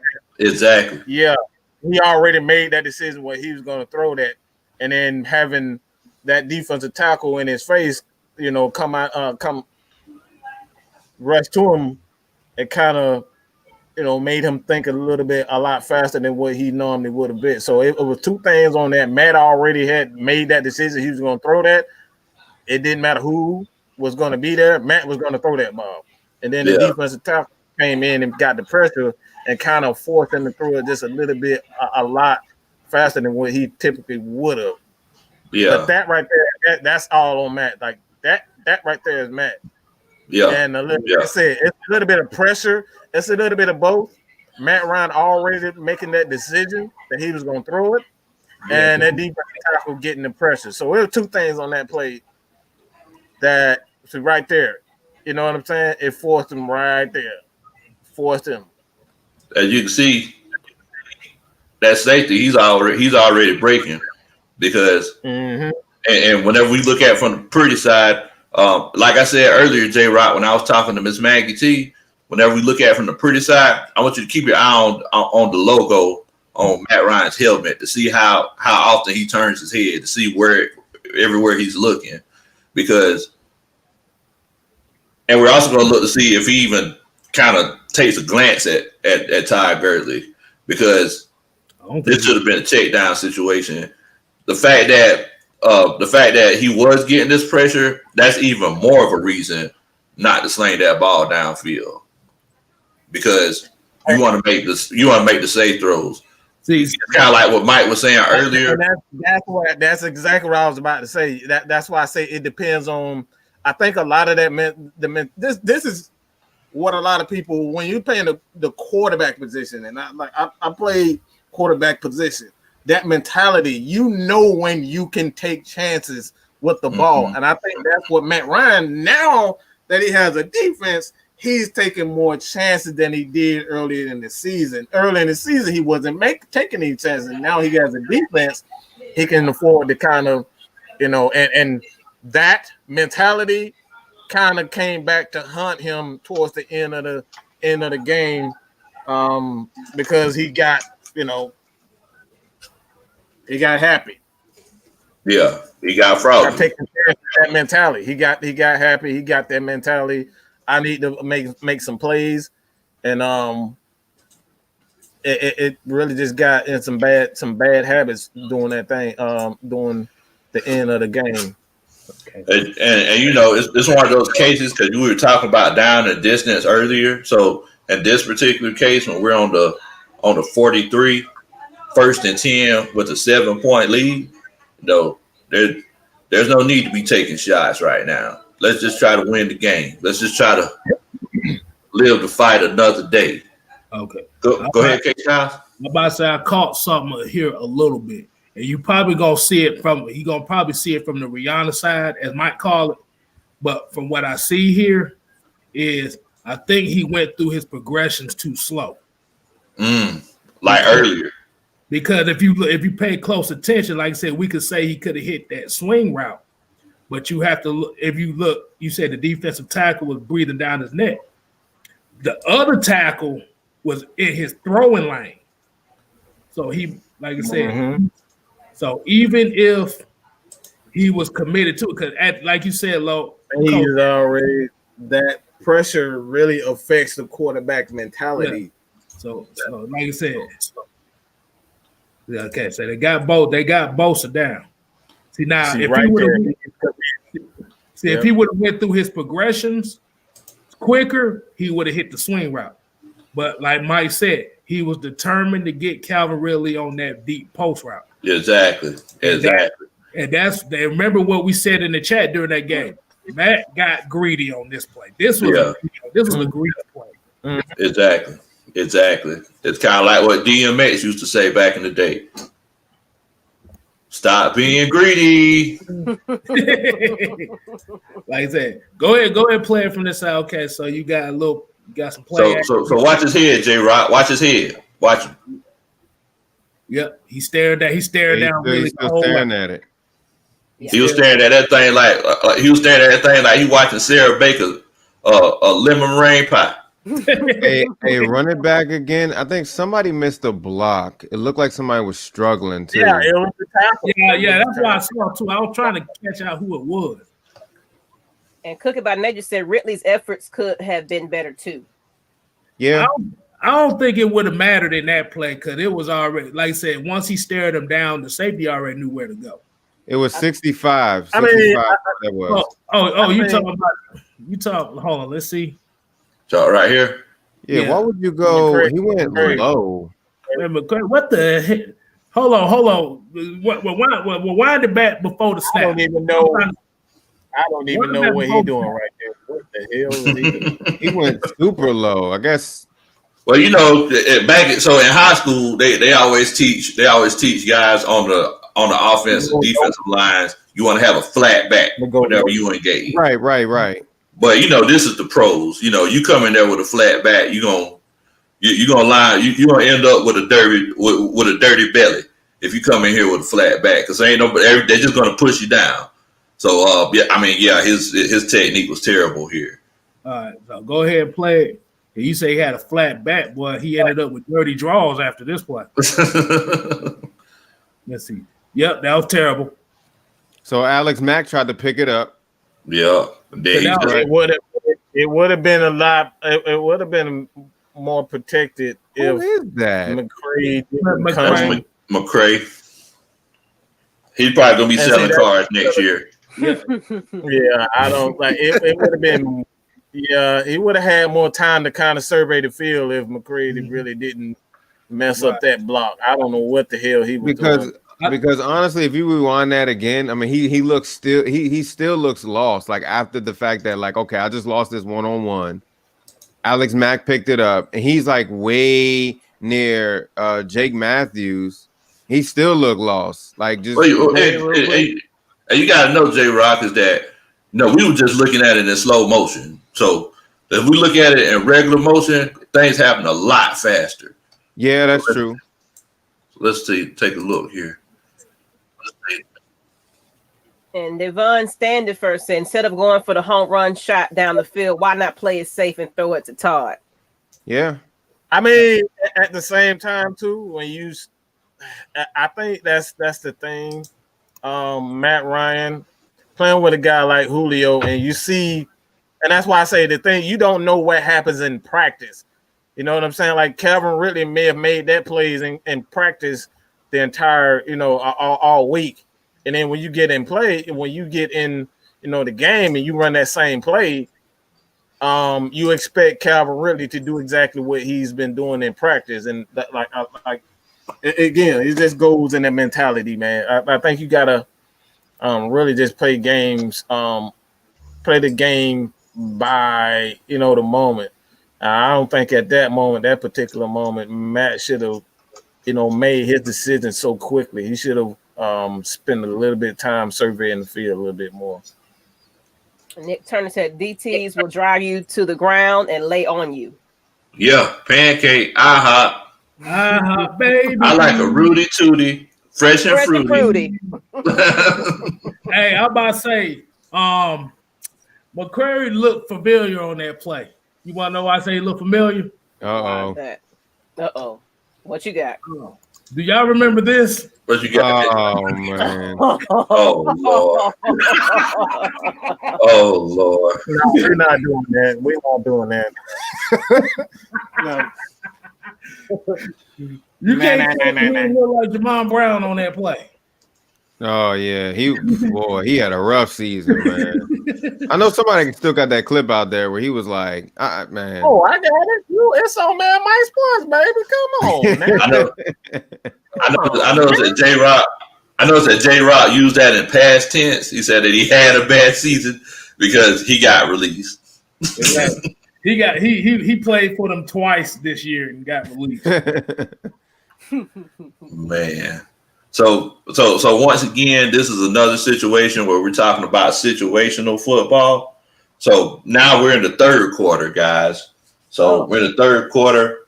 I'm sorry, the fourth quarter. I apologize. Now we're in the fourth quarter. Looks like, so we're tied 17-17. Remember, we went into the second half 17-10. So, we missed an opportunity for 3 points or 7 points on that interception. So this particular play right here, so we got another 3rd and 1. So y'all tell me, what y'all see for this particular play, and see, y'all let me know what y'all think. Well, the corner at the bottom is kind of giving away. He's playing out. He's playing the outside shoulder. Who is that? Casey Hayward? Yeah, he's playing outside shoulder. They're trying to show a cover, like a cover one man with the deep safety, because if you look at all the corners and the safeties on the bunch side with the tight ends, it's kind of bunched up. But Casey Hayward down here look like he's playing outside technique on Ridley. So so usually what we see with the outside technique is he's basically going to try to take everything outside, try to take it to the safety.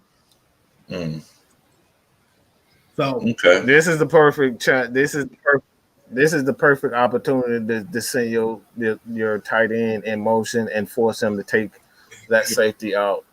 Because he's playing out leverage. If you either a circle route with the running back, or you have a tight end go in that position. The Falcons should always have, and this is why I've been saying that you have to use Hayden Hurst more because of techniques like this. If he's playing outside leverage on Calvin Ridley, you want Calvin Ridley to be outside. Why? Because you got a weapon like Hayden Hurst in the middle, and the Falcons haven't been using Hayden Hurst that way. So that's as a quarterback and as an offensive coordinator, somebody who's studying film, man, this right here from the Falcons really frustrates me. Yeah, Cookie by Nature said, I hope this is not the action play that I wanted to fight Gurley for. Well, I'm gonna tell you something. Me myself as a defensive coach, I'm scared to death when I see this because they have numbers. They have more big guys. They have offset line, and it looks like they got 3 tight ends lined up to one side, and defensive line got 4 defensive linemen, and they literally just have 7 people in the box. So I was sitting here thinking, okay, looks like we're finna run Todd Gurley with this one. What we do though? What we do with it? Run that. I remember this play. God damn it. Hold on. Wait a minute. Wait a goddamn minute. Hold on.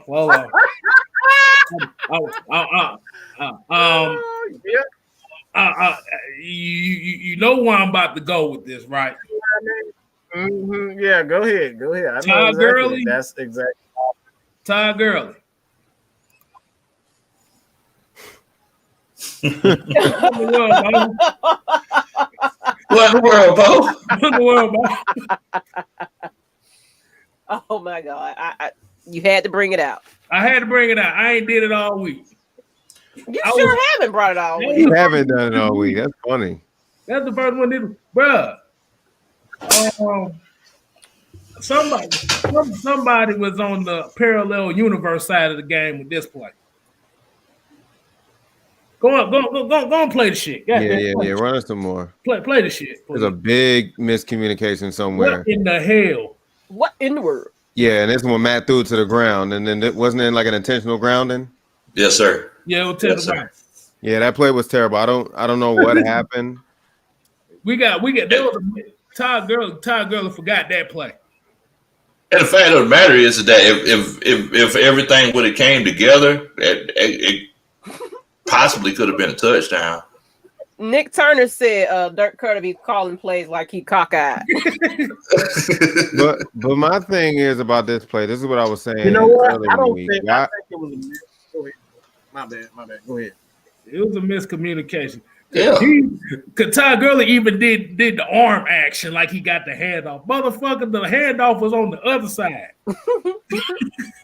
Yeah, because this is where I was confused. Because when Hayden Hurst twirled around, I know he was looking at Gurley like, "Wait, where are you going?"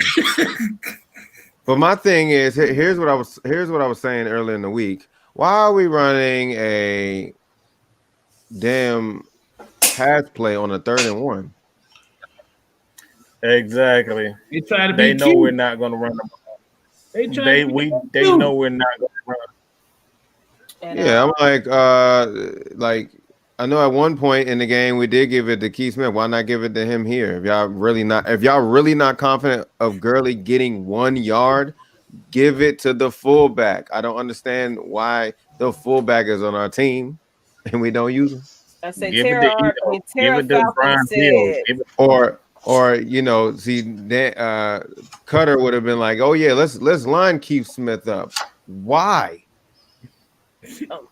Tara Falcon said DK needs to get Hayden Hurst more involved. I agree with you. Yeah. Shit, we've been calling for it all year. And I'm this telling you, offense is I'm about to say, this is going to be that I say this. They got Keith Smith out here I wouldn't be surprised if you see motherfucking Young Way Cool lined up at wide receiver the way that shit. Devon Johnson is Kstylz's daughter's first birthday. My niece is her first birthday, so we celebrating for her. Hey, Yeah. Slept the whole time. Kstylz, I was gonna say if Young Cool couldn't kick the ball at one point this season, what makes you think they're gonna line his ass up? Shit, you put a damn fullback to run a damn hook route, motherfucker. Anything possible. Oh, don't tell Mike that. He tired of looking at those. You know, I said we already got enough hook. I mean, I don't even understand that damn play. I'm sorry, I don't even understand that damn play. That play was just freaking retarded, man. Just I don't. What the hell? The action, I like everything that don't make sense in that particular moment. Like, Hey, look, Nick Turner. I love fullback. Fullback is my favorite position on the field. But, bruh, you got to have a fullback that actually is versatile enough to catch. Keith Smith is not catching the ball. To be honest with you, the last time we had a decent fullback was Patrick DeMarco. Yeah, you talk about as far as a guy that can catch passes out the backfield. Yeah. Keith Smith ain't catching. Keith Smith's best job is to half-ass run block and get special teams tackles. That's what Keith Smith does. Like you said, you don't have a Kyle Juszczyk out there or no Anthony Sherman out there. You ain't right. This guy. Look, Coach, I'm surprised you didn't just show the place where he was lined up with shotgun next to Matt Ryan. I was about to say, oh my God. Hey man, I don't know who Dirk Koetter thinks Keith Smith is.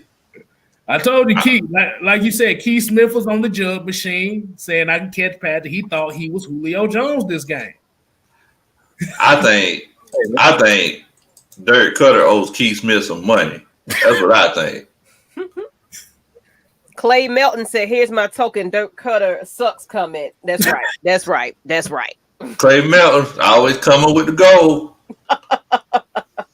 All right, y'all. So this one right here, we got a 2nd and 17. Hey, look, we're still tied. 17-17. 3 minutes left in the game. So this is our shot. This is our shot. I know, Maggie T, I know that your daughters drive you crazy with Hamilton all the time. So we can't waste our shot. You know.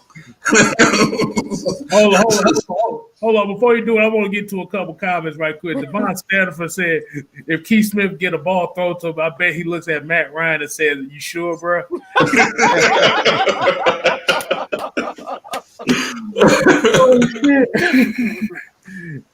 And Harrison the Bunny asked me why is Dirk Koetter so bad?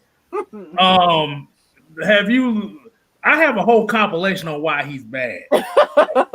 We call him Farmer Fran for a reason. Oh, no. What the fuck he talking about? Like, this game he called wasn't a bad game, but as far hey, Coach, I got a question. So who's in charge of packages as far as what personnel to put on the field? Offense coordinator. Dirk Koetter. Exactly. You see that. You just seen it the last 2 or 3 plays. Uh-huh. Man, Farmer Fran is bruh. Exactly. Thank you. You never know. You never know. The next play of the next game, he might have Matt Ryan hiking the ball or something. Hold on. Time out. I wanted to say this one thing, and I've seen this picture many times. Is that a whistle around his neck? Yes. What you thought it was, J-Rock? Oh my God! No, I didn't. All I kept seeing was like I just looked at him. I never paid attention to the whistle. This makes this picture a lot more funnier now. You just put 2 and 2 together. He'll blow his whistle and don't say what he. Yeah, hold on. Wow. Hey, I'm about to say, remember? Oh, hold on. I'm gonna give you the voicemail I got. Oh Lord. You go. I got wait. I got to do something on my phone. So y'all keep going. It's gonna come out sooner or later. Okay. We're gonna get the Farmer Fran voicemail. Man. Hey, Harrison the Bunny said, replace my papa with DK for the OC job. Man. All right, so look, man. 2nd and 17. We're in field goal range. In the words of Hamilton, we're not going to waste our shot. So, now's the time the rubber's meeting the road, guys. We're running out of time. 3 minutes, 52 seconds left. Well, now's when we need to make the play. All right, so here we go. Y'all tell me what y'all got as far as this formation and how it looks like the defense is going to attack it. Y'all tell me. Y'all think it's going to be man coverage, zone coverage? Tell me what y'all got. All right, I'm gonna let Farmer Friend tell you this. Oh Lord.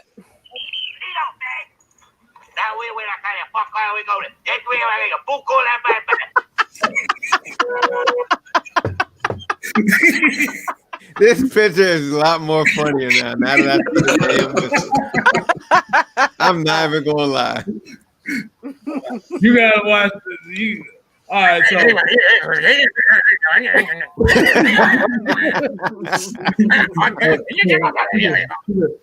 little pie on it. A little pie on it.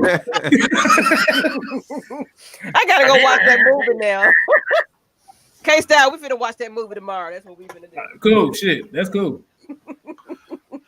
So y'all tell me what y'all see with this formation and everything. Okay. I'm gonna be saying that shit all week. Y'all ain't shit. I'm gonna let y'all know that now. Well, basically what I see here is defense looks the pre-snap is he's pre-snapping, he's looking at the single high safety again, but it looks like it's gonna be kind of like a cover 6 over. As far as I'm just looking at the corner down at the bottom, because he is way off and playing outside. Mm-hmm. Same thing at the top too. Just pisses me off. Why? Because we got a tight end that we should be using, and as to kill this entire defense, and we're not even using them. I don't even want to fucking talk about it. Just run the damn clip, please. Mike, just run the damn play. We're gonna throw 3 straight passes. Dirk Koetter. I mean, this a tight end can really destroy this entire defense just by the way they're lined up, and we don't even use it. Like this really, it really annoys me just seeing this. All right, hey, he said he's gonna explain it again. Hold up.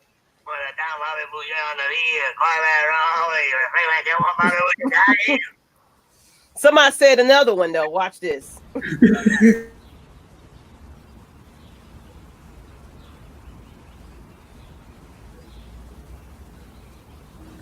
We're going to throw 3 straight passes.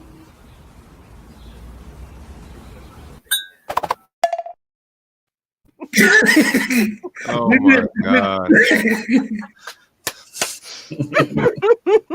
Okay, keep going. Oh, shit. All right. So we see that they are going to put Hayden Hurst in motion. So as you can see, Kstylz, you were right. They are zoning out. A big indication of that is because he seen that they weren't head up. They're zoned out pretty well. So in cases like this, whenever you have 5 receivers that are going out, you can pretty much kind of run anything. Somebody's going to be open if as long as they're blocking.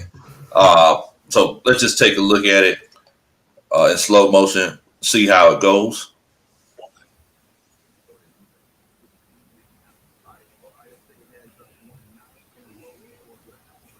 Yeah, body, Hayden, body.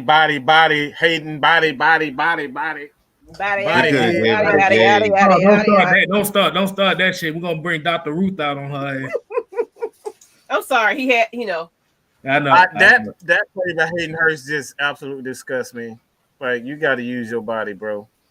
You can't be that. Like, you got to be aware, 1, and 2, you got to use your body. I feel like he could have gave it the gauge. Yeah, he could have. Or he could have checked down. Of course. That tight end didn't use his, he's not playing his position right. The tight end, you cannot excuse a tight end not using his body, period. The end of anything. He did not use his body the correct way. Well, I was taking a look at this play, and So unless Hayden Hurst has 4 arms, Goro, he's not gonna be able to use his body and create that space and catch at the same time. This was a bad play on Matt Ryan's part. And the reason I say this is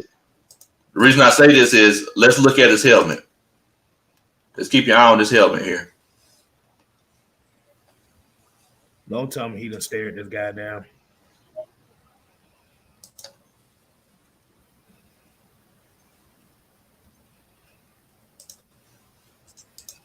He stared.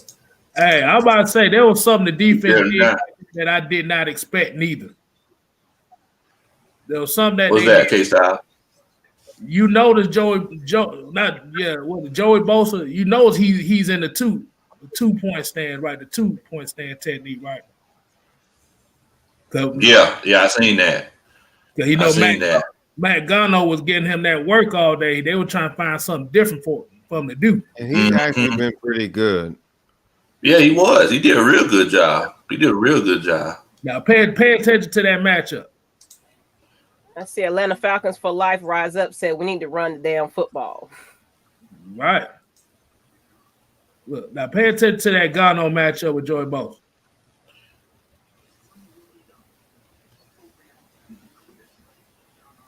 What's up, Curtis? Look at that. Stop. Hold on. Go back a couple more frames. The reason why I even say that, you gotta know that defender has the ability to pick that ball off. And as a tight end, what you as a receiver, what they teach you to do also is to position yourself where only you can get the ball in case your quarterback can even, if he makes a bad throw. If he keeps going into that defender's body, that's an easier throw also. That's an easier catch. You eliminate the ability for him to intercept the ball. He has to learn how to protect the quarterback as well as the quarterback has to learn how to not being able to make those bad throws.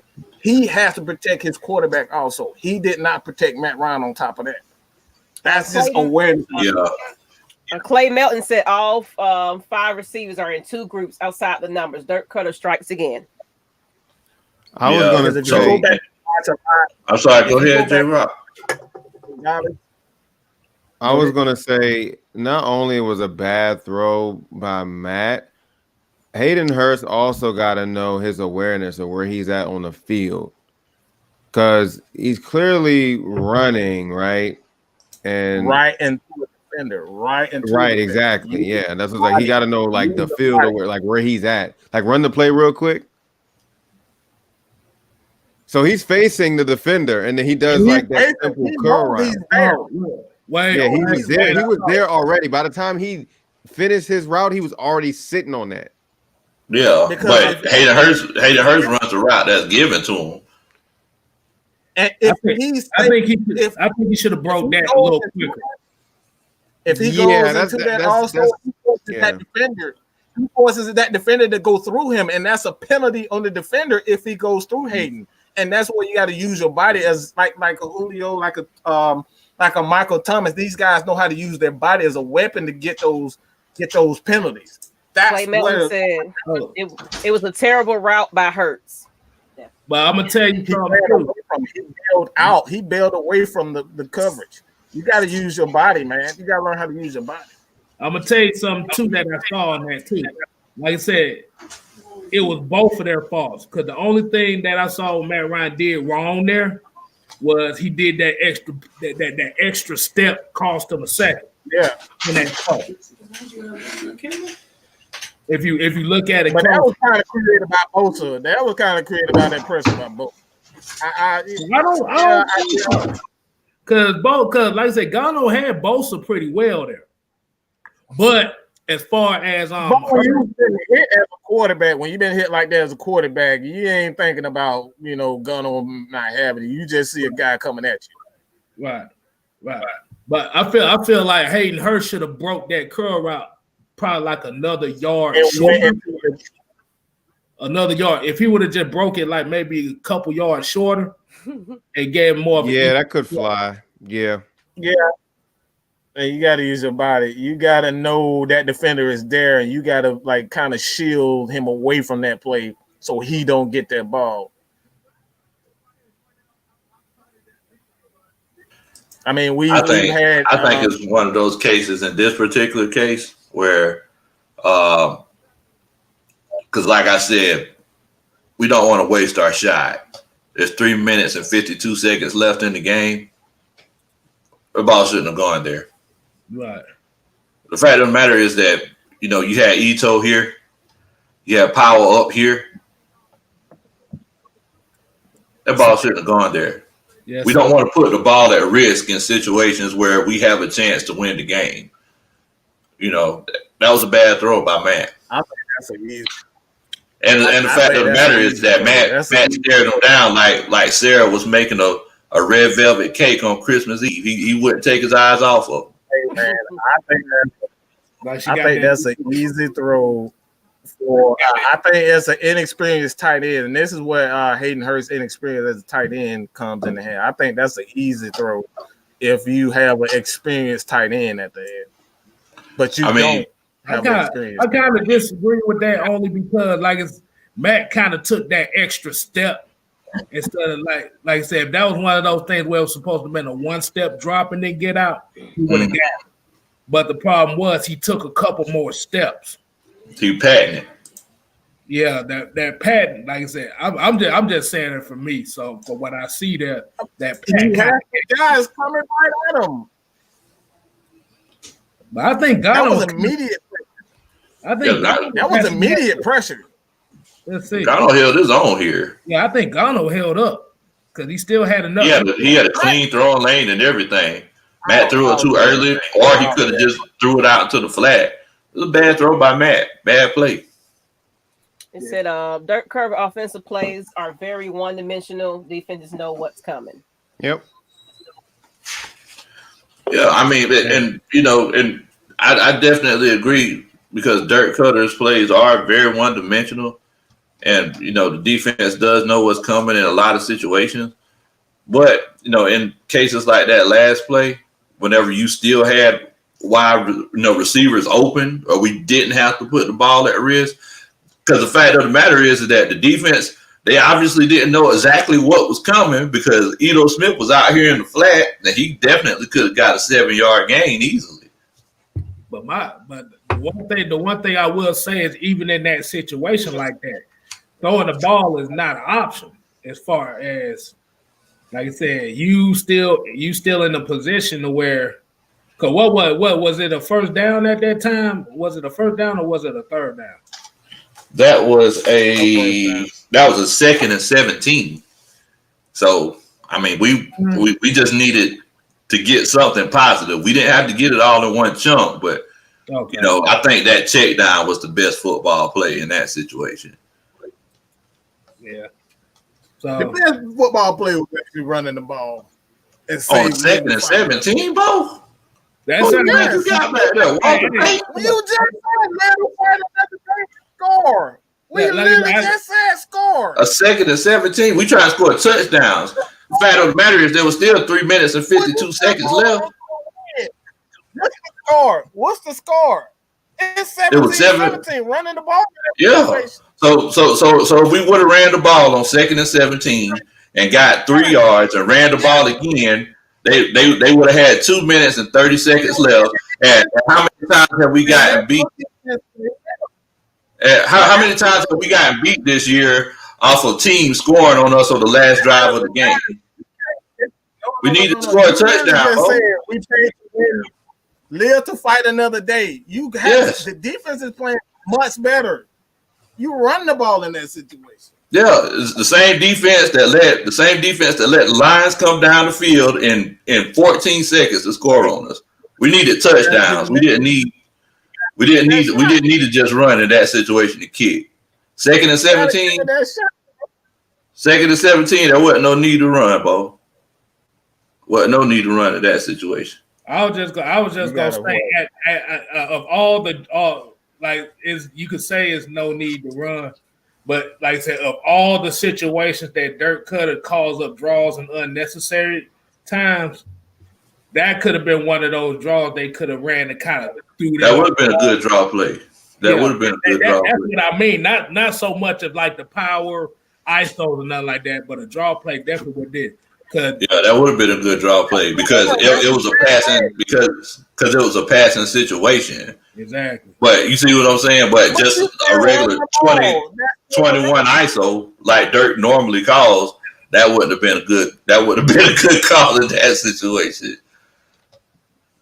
Yeah. Draw, like I said, draw play would have been better in that situation. Yeah. So we got this one right here. So we got 36 seconds left, y'all. So we got one more shot. 34 seconds left. So we got one more shot. Bleedy Ray, he came through and in the clutch for us. You know, my homeboy Jules' favorite DB, I believe, Bleedy Ray Wilson. He came through and got that interception for us. So we got another shot. Ball's on the 45-yard line. So once again, this was another situation where, you know, it was a bad throw that was made. And unfortunately, you know, it was one of the reasons why we lost the game.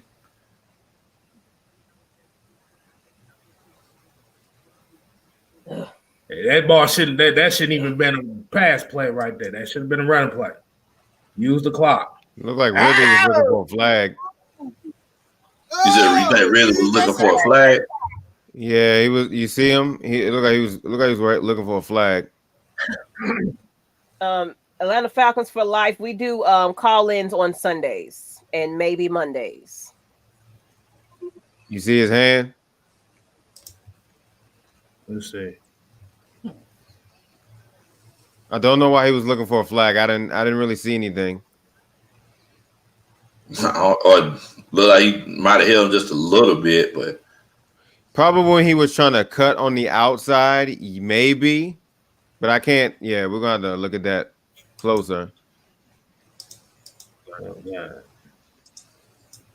So on this particular play right here, so since we were on the 45-yard line, because I actually did a markup of the running plays after 5 minutes left in the game that we did run. So we did run a run to Ito to the left for -2 yards. Then Ito did have a 5-yard run. And then they also gave it to Ito again for no gain on a 2nd and 3.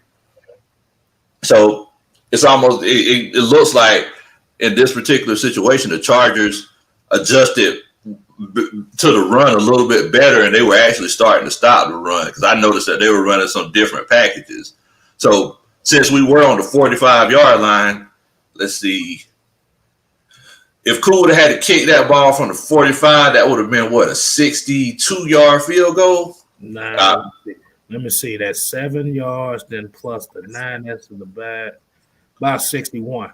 Yeah, but, so that would have been a 61-yard field goal. So, you know, it's one of those cases where I don't want Cool kicking a 61-yard field goal. I also don't want it to be a situation where, you know, we're running and we're also going backwards. So in this case, me, myself, personally, as a coach, I feel like it's okay to run a pass play, but you got to run safe passing plays. Because if it is an incompletion, the clock stops. You see what I'm saying? We don't have to burn the timeout. So, you know, throwing that out route, if Matt, because I did see that Matt had some pressure in his face, but if he felt like he couldn't have got the ball there, if he doubted himself just a little bit, he should have just threw it away. Because there's no reason that ball should go to the inside shoulder like it did. So my question would be to you is, in that situation, wouldn't like the screen and the swing passes would be kind of like an extension of the running game? Yes. That's what I would have called. Yeah. But it's obvious that, you know, they haven't ran that all game. They haven't ran that the whole game. And that would have been the perfect time to do it. That would have been a perfect time. Perfect time. Ran it all game. That would have been a perfect time. But this is the play that was called. Matt was asked to run this play, and he just didn't make the right football play. I understand that he was trying to get it. He was trying to get it to the sideline so the clock would stop. Because if you see here, once again, the guy that everybody wants involved, Hayden Hurst. He crossed that linebacker's face, and he got this guy stacked up here. He literally could have caught it. I don't know if he would have gotten to the sideline, but at least would have got about 5 yards on that particular play.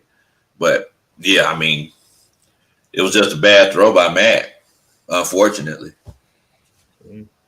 I think that's just a shitty call from the very beginning. I don't like that. This is why I always say that coaches put players in position to look absolute like trash.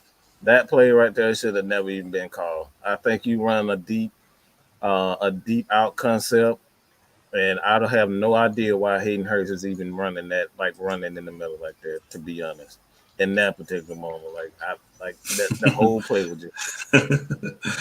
Dirk said that he was trying to emulate Kyle Shanahan. I don't know what the hell. I don't know who the hell he was thinking he was trying to fool, but that ain't fool nobody. And you know what the sad thing about it was? Ain't that what Steve Sarkisian did too? Try to emulate Kyle Shanahan's offense. I mean, Sark had his own kind of concepts. Sark ran West Coast concepts. He didn't run like what Dirk Koetter runs. He runs a lot of deep hook and a deep, a lot of dig routes, a lot of deep outs. Like that's what he likes to run. It puts the ball at risk. Yeah, and it puts the ball at risk, and it really leaves your quarterback susceptible to a lot of mistakes because of the style of the offense. You said the key word, and I always say this: who was the quarterback under Dirk Koetter before he came back to Atlanta? Yeah. 30 for 30. We call this is the Apple turnover offense. Hey man, one of them damn. Like I said, man, I just don't like any of this offense. I can't blame any of the players. I just like the whole scheme and the style of the offense it's just idiotic. It's outdated and it needs to be thrown away forever. Don't ever bring this bitch ever back again. Don't do it. Because especially I apologize, but who the hell is worried about him in this particular? Like, who the hell is worried about him in this moment? Who is worried about Hayden Hurst in this moment? Why even run that? Why are we doing that? That makes no sense. Hey, man. Because I was just about to say, man. Yeah, that, like I said, it's not good, man. Because, like I said, you have to think. Like, I don't know. I'm just saying for myself. But if I have a quarterback that's 35, 36 years old, do I really want him running an offense, a high-risk offense like this? I don't. Long development plays. I know damn well I don't, because we can look at all the Hall of Famers now. And remember John Elway, they didn't run a high-risk offense. They ran it early, but once he got older, they said, Terrell Davis, run us to a Super Bowl. And that's what they did. And like I said, winning Super Bowls, you have to run the ball effectively. Like I said, we can look at all the Super Bowl quarterbacks right now, as like I said, as far as Drew Brees in 2009, they ran the ball and played defense. The next year, Aaron Rodgers, they ran the ball and played defense. Defense wasn't that good, but they got turnovers. And what's the common denominator in that? You run the damn ball and you stop somebody. Yeah, and that what made Kyle Shanahan offense so good for Matt Ryan and perfect for Matt Ryan. He didn't force Matt Ryan to have these long developing plays unless they were designed to be play action, off of play action. That's the only time he called plays for long developing plays. And you got to understand, like in this day and age anyway, with these athletes, you can't continue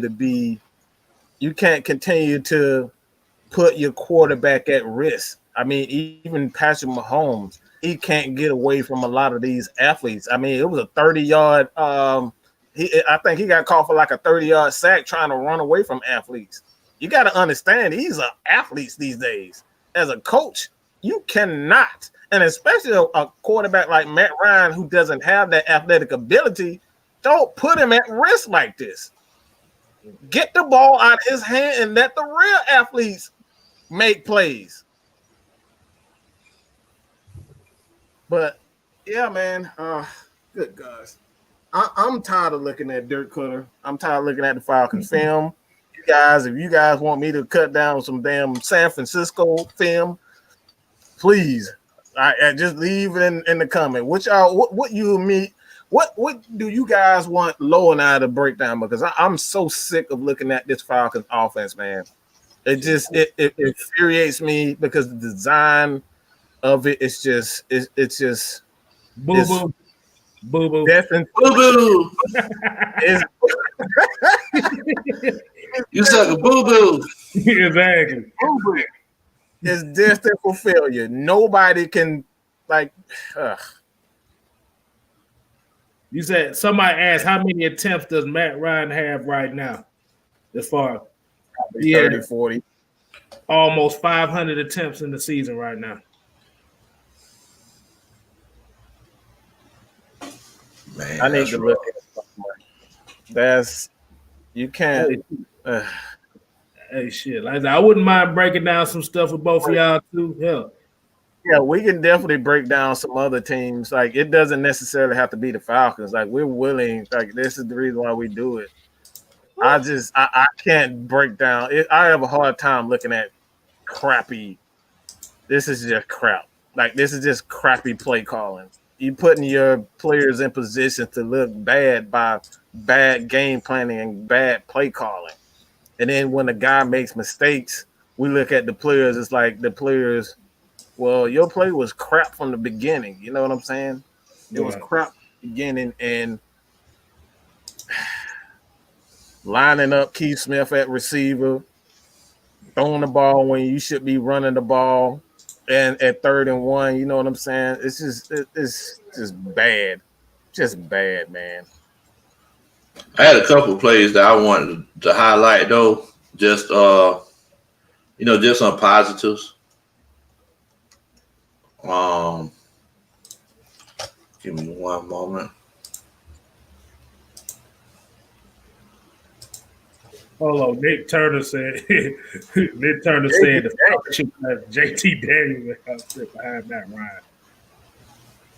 Yeah, that motherfucking ACL toe up too. I'm good on that one. So you want Jimmy Garoppolo 2.0? I want a healthy ACL. I'm good on that one.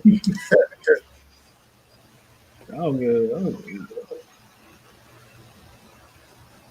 Oh, AJ Terrell with the boom boom. Alden Terrell Jr.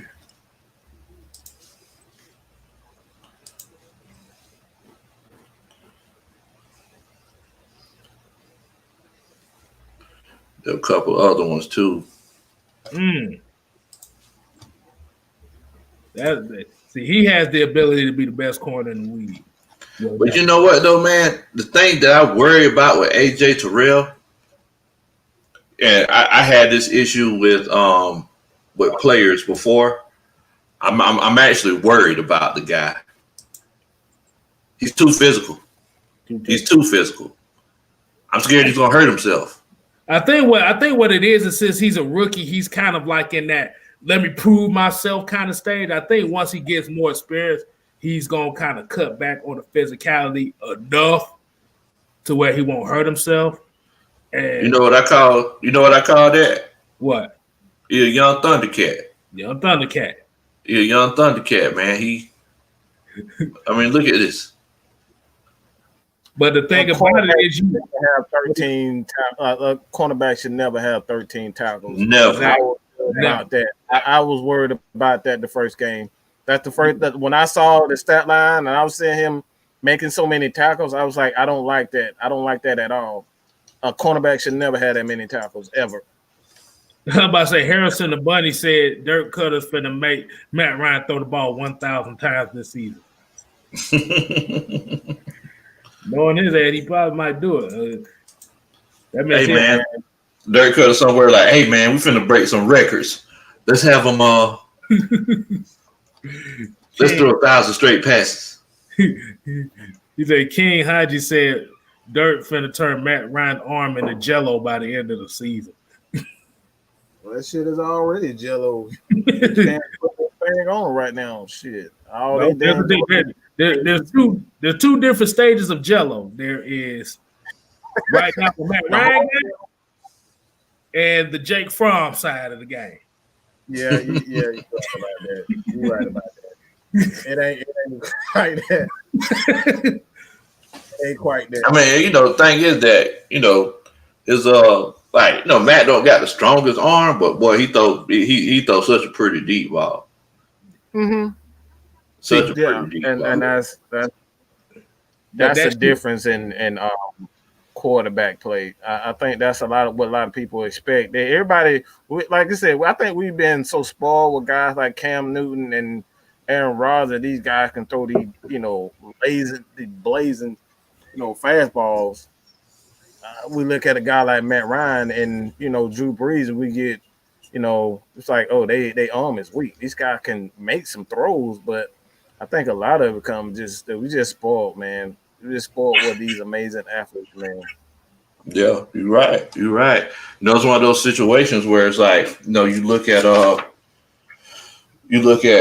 people like a Cam Newton, and you say, well, man, this guy, he's he could throw the ball 70 yards, but then he has a game where he only throws the ball for 70 yards. 70 yards. Right. This is true. Right. See, go ahead. I'm about to say, I don't know if y'all heard about what's going on in New England with Cam right now, but they pretty much throwing him under the bus right now.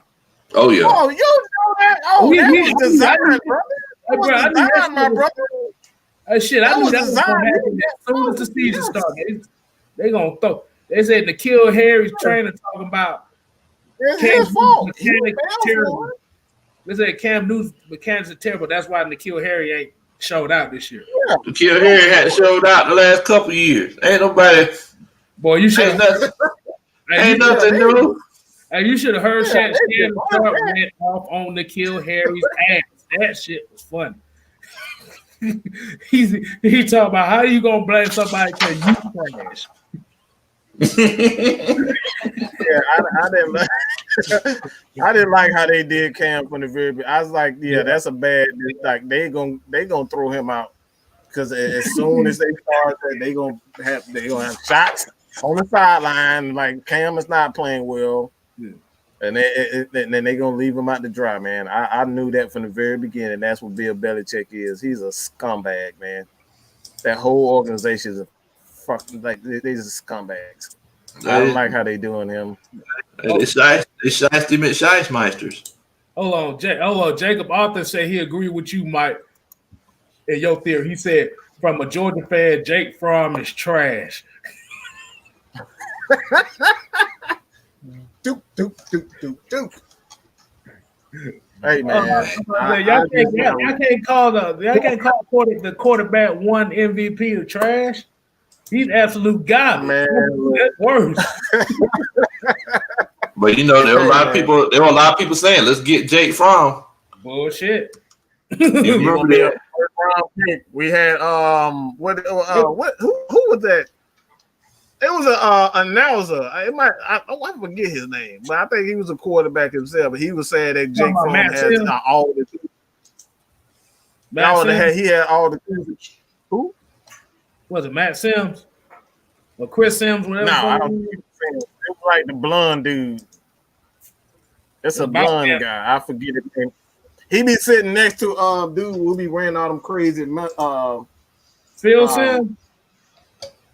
No, be wearing all the mascots, the head mascots. Oh, you talking about Lee Corso? Cut. You talking about Kurt Hurst Street? Kurt Hurst Street. Hurst Street. He the one who said he was at Jake Fromm was supposed to be number one. Yeah, he's supposed to be a first. He had the time to be a number one first round draft pick. I said, man, look, I don't know. Kurt Hurst Street smoking crack. Yeah, man. Yeah, he said that during the Alabama game when they were playing Alabama. That man had the talent to be the first round pick. I said, man, look, y'all know y'all lying. I'm about to say, talent to be first round on what? He was on the Scott Mitchell side of the game. Oh my God! Well, all he had to do was do this. Is all he had to do. Hold on, I'm gonna take my mouse. This is all he had to do.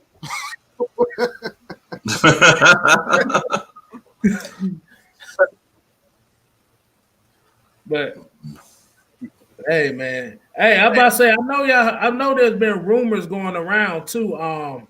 They talking about Bill Cowher want to coach again. Hey man, if he want to come to Atlanta, bring his ass on, please, baby. Give him that blank check. Blank check, bro. Blank check. Blank check. I love Bill Cowher, man. Exactly. He's one of my favorite all time. I love him.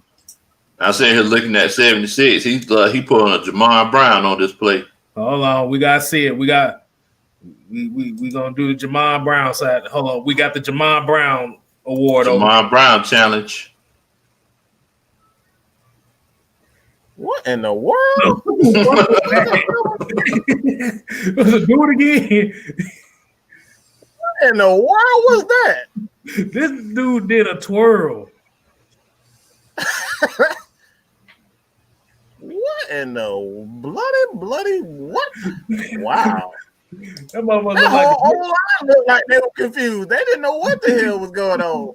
Shit. Nobody looked like they knew what they was doing. Nobody was in sync or nothing. Jeez. Bro. That shit was bad. Hold on. What's our opinion on Breeze coming back? Hey, look. This is what Justin Herbert was looking like for his protection.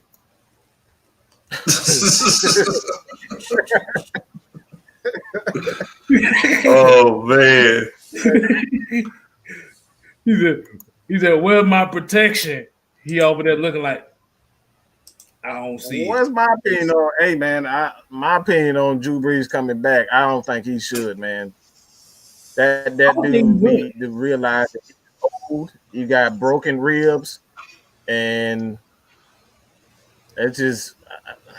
I just don't think it's a good idea. He's gonna come back, but I just don't think it's a good idea, man. I think they have a better opportunity to win if they play Jameis Winston and your boy Tim Tebow Jr. Tim Tebow Jr. Together, to be honest, because I think a lot of people like really discrediting, and I think a lot of that had to do with Dirk Koetter and his crappy offense. He got him in bad habits. Like that's why I say a lot of people don't realize that, but coaches can get players into bad habits, man. The bad habits, and they have to break those bad habits. You look at Drew Brees coming to the Saints. Like he had to break out some bad habits. He did. Great. He became a great quarterback. So coaches can ruin players' careers, man. I tell people that all the time that Drew Brees, he was a good quarterback, but he wasn't Drew Brees before Sean Payton got hold to him. Yeah. And y'all seen what Terrell Artist 404 said? Don't block, get it. Don't block, get it. Don't block, get it. Exactly. Hey, I was about to say, since you said Devontae Freeman, I'm about to bring back a old goodie but favorite for y'all asses about Devontae. It's an old goodie but favorite. Hold on. Here it comes right now. We got Devontae Freeman coming up right now. Oh no.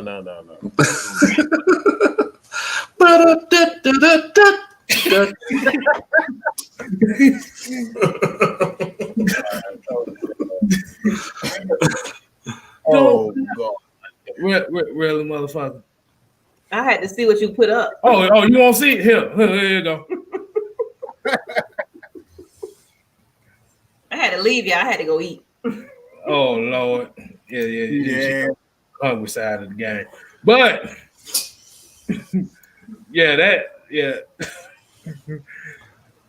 Man. But yeah, Drew Brees, like I said, he was all right. But like that's just one of those things where he had that butt. And I say if it wasn't for Nick Saban, Drew Brees would have never been in New Orleans. Mm-hmm. You're right. Because Drew Brees was actually supposed to have been in Miami. Yep. But they chose Dante Culpepper over Drew Brees. Nick Saban burns us again. Almost spit my beer out.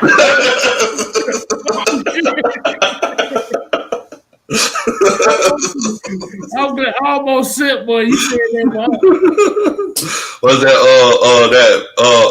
Arthur meme where he has the fist balled up? Nick Saban. Hold on. Somebody said something here too.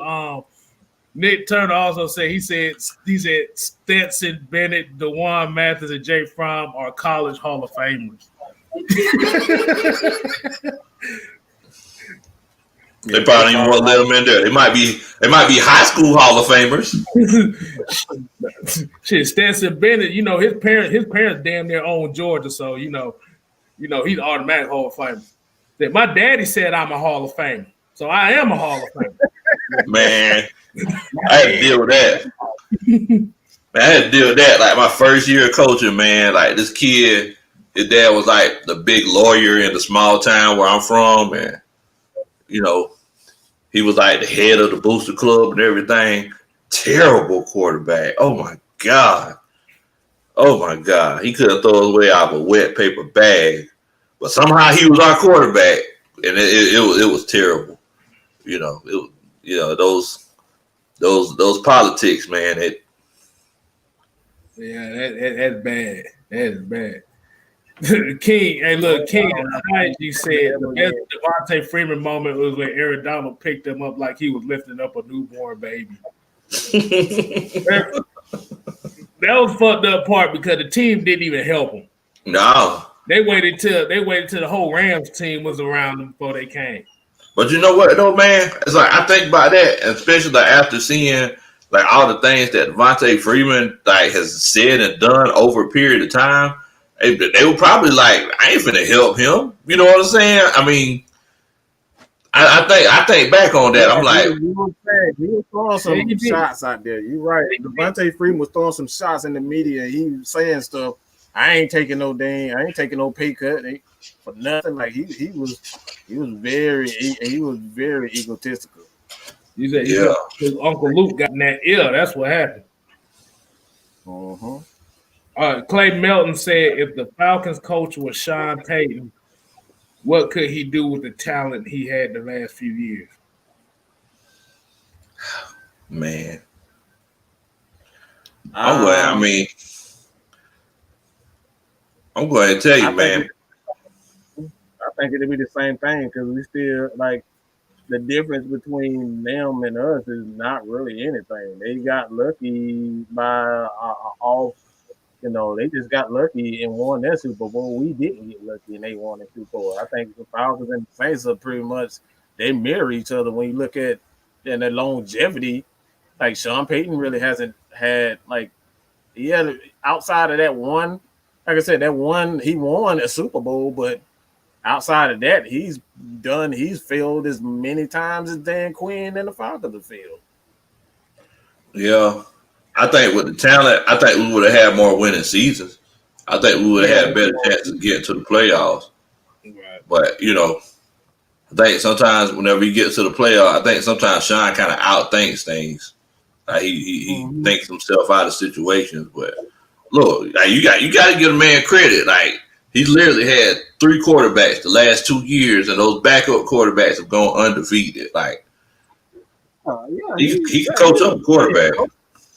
He's a brilliant coach, but I'm saying like as far as the Falcons concerned, like this dude has failed a lot. We're talking about failed. He got lucky on that onside kick. That onside kick saved his career in New Orleans. Be real. Let's be real. So he's a very I would love him to be our coach. I'm not saying that. I'm just saying that I think we be looking at the exact same thing here in Atlanta. Because we've had some brilliant coaches here. We got a lot of talent. You know what I'm saying? Kyle Shanahan was an amazing play caller. I think him and Kyle Shanahan is like one of the best play calls and play set. I wasn't necessary, but they do an excellent job of setting up plays. They're great at that. They know how to set up plays. Yeah, they can set them up. Hold on. Nick Turner 31 said, what plays would you call against the Bucs? I know what plays that we would call, but knowing Dirk Koetter, he's going to call these plays. I knew you just wait for the opportunity. I'll wait for an opportunity to do it. Wait for the opportunity. His number one play is going to be black rain, flood, split, and hey man, smack.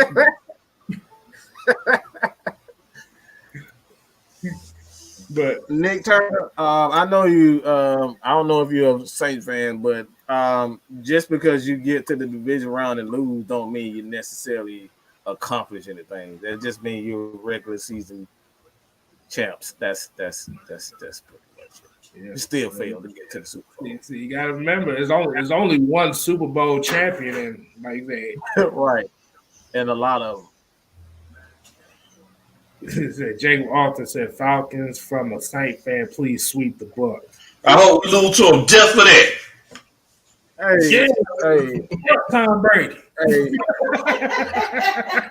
hey man, hey man. Mm-mm. Tom Brady gonna come in our division and think he running shit. No, hell no. We need to beat that ass. I just want somebody to hit him in the ankle one time. Just grab his damn ankle and twist them over like Kurt Angle. I'm sick of him, okay? I'm just sick of Tom Brady. Man. Hold on. Clay Melton says Dan Reeves was the last good head coach we had. Shanahan is the only good OC we had. What y'all feel about that? I mean, I think Mike Smith was a good coach.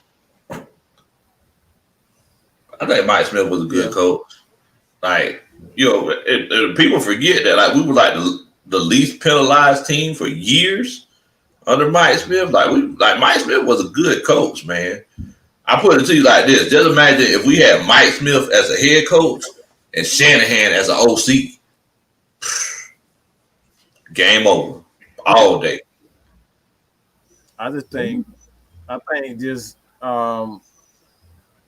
what a lot of coaches what keeps them back is the inability to adapt, and that's the thing. Like sometimes your scheme gets figured out, and if you don't know how to adjust to the new style or people figuring out your scheme, that's when you find yourself out of the league. And the great coaches find a way to reinvent themselves, and that's something that Mike Smith couldn't do. He's a very good coach. I mean, the Falcons had the first winning, like they back-to-back winning season under Mike Smith and the least penalized teams. But he found himself out of the league because the same issue he had a second chance in Tampa Bay. He's continued to play that same style of defense, and they pretty much got him out of the league. You got to learn how to reinvent. Yeah, I agree with you. Like I said, at the end of the day, the NFL is all about adapting to the next thing. And you get stuck in your ways, man, you out of here quick. Oh, wait a minute. Devon Stanley got something on you. He said, Oh, man, I see it. Dirk Koetter keep a dartboard in the booth with his plays attached to it. Man, he can have a dartboard. He couldn't hit the dartboard. Hey, man, he could hit that ball for nothing. That motherfucker hit all kinds of walls and stuff. I think he might have threw the dart through the ceiling.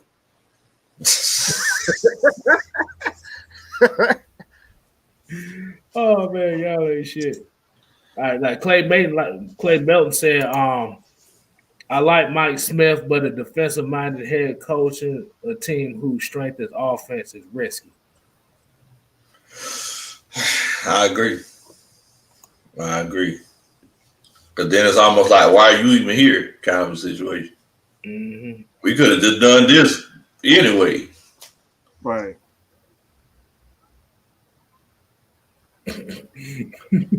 Devon Stratford said I might be right about that. I'm like, yeah.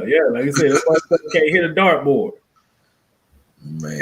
Yeah, because like I said, this week, like I said, we'll put it on Matt Ryan and with some of the throws he made, and Dirk Koetter for some of the packages that he did. But consistently, it's been bad. Because like I said, if you look, there was a statistic that was out there. I think I saw it on not Instagram, but Twitter. Is that Matt Ryan in the 3 or 4 years he done played under Dirk Koetter, then got sacked over 200 times. Whew. And a lot of it was under Dirk Koetter. That tells you a lot. Under other coordinators, he got sacked a total of, I think they said it was like 190 times under the other coordinators, but under Dirk Koetter, he got sacked over 200 times. That tells you a lot. That tells you a lot, man. That's and that's what play that's where play creativity comes in the hand, man. But we definitely appreciate you guys. We're gonna kind of give our final thoughts. But I think that will create creativity as far as play calling is concerned. This is why I'm always like, for me, I'm a players type of coach, if you will, because I believe that in order to be successful, a successful team, it starts with the leadership first. It starts with the coach. It starts with the owner. If you don't have a scheme that you commit to, which the Falcons have always had issues with, they don't know if they're going to be a 3-4 team this year or a 4-3 team, or they don't know if they want to run the ball with Todd Gurley this year, or they want to pass the ball. It's like, we trade for guys like Hayden Hurst, and we don't end up, using the guys. You know what I'm saying? So it's like that's an identity issue with this team. So until the leadership, the general manager, the team president, Rich McKay, and the head coach, they commit to a scheme, Matt Ryan, Julio Jones, they will never win a championship until the leadership gets their crap right first. Yeah. How about that? Antoine Wartime said, do y'all think we should sign Todd Gurley back one more year? Because I don't know. No, absolutely not. No. No. Nah, this is it for him. No. This is it for him. I don't think. Like I said, we like him, but the reality is the way that his knee, like I said, you could tell he doesn't have the confidence in himself no more because of that knee. And, and like I said, paying running backs big money is highly risky. Like I said, yeah, it's that done. Tennessee got Thanos. That's a whole nother breed right there, running back. And I hear, like Triple G said, they should draft Najee Harris in the second round. Like I said, if he's available at that spot, I'll take that chance in the second round. If he's available. In the second, yeah. I don't even know if I'll take that in the second. I'm not taking a running back in the first or second round. I'm waiting at least to the mid third round to get a running back. I agree with because you. I mean, running back and be okay. You know what I'm saying? Right. I feel you on that. But running back's a dime a dozen, man. Like you get them anywhere. Mm-hmm. Yeah, because like, I get what y'all talking about because in that first or second round, that's kind of a gamble as far as the way that the league is nowadays, to where most of the running backs that are really dominating this league right now ain't even third round picks; they fourth round or later. Right? Exactly. So, but like I said, that was just one of those cases. Like I said, that'll be that. Like I said, I know for me personally, I say if he's available in the second round and if your need that you have is not there or the player that you don't want and he's there, I would take that in the second round.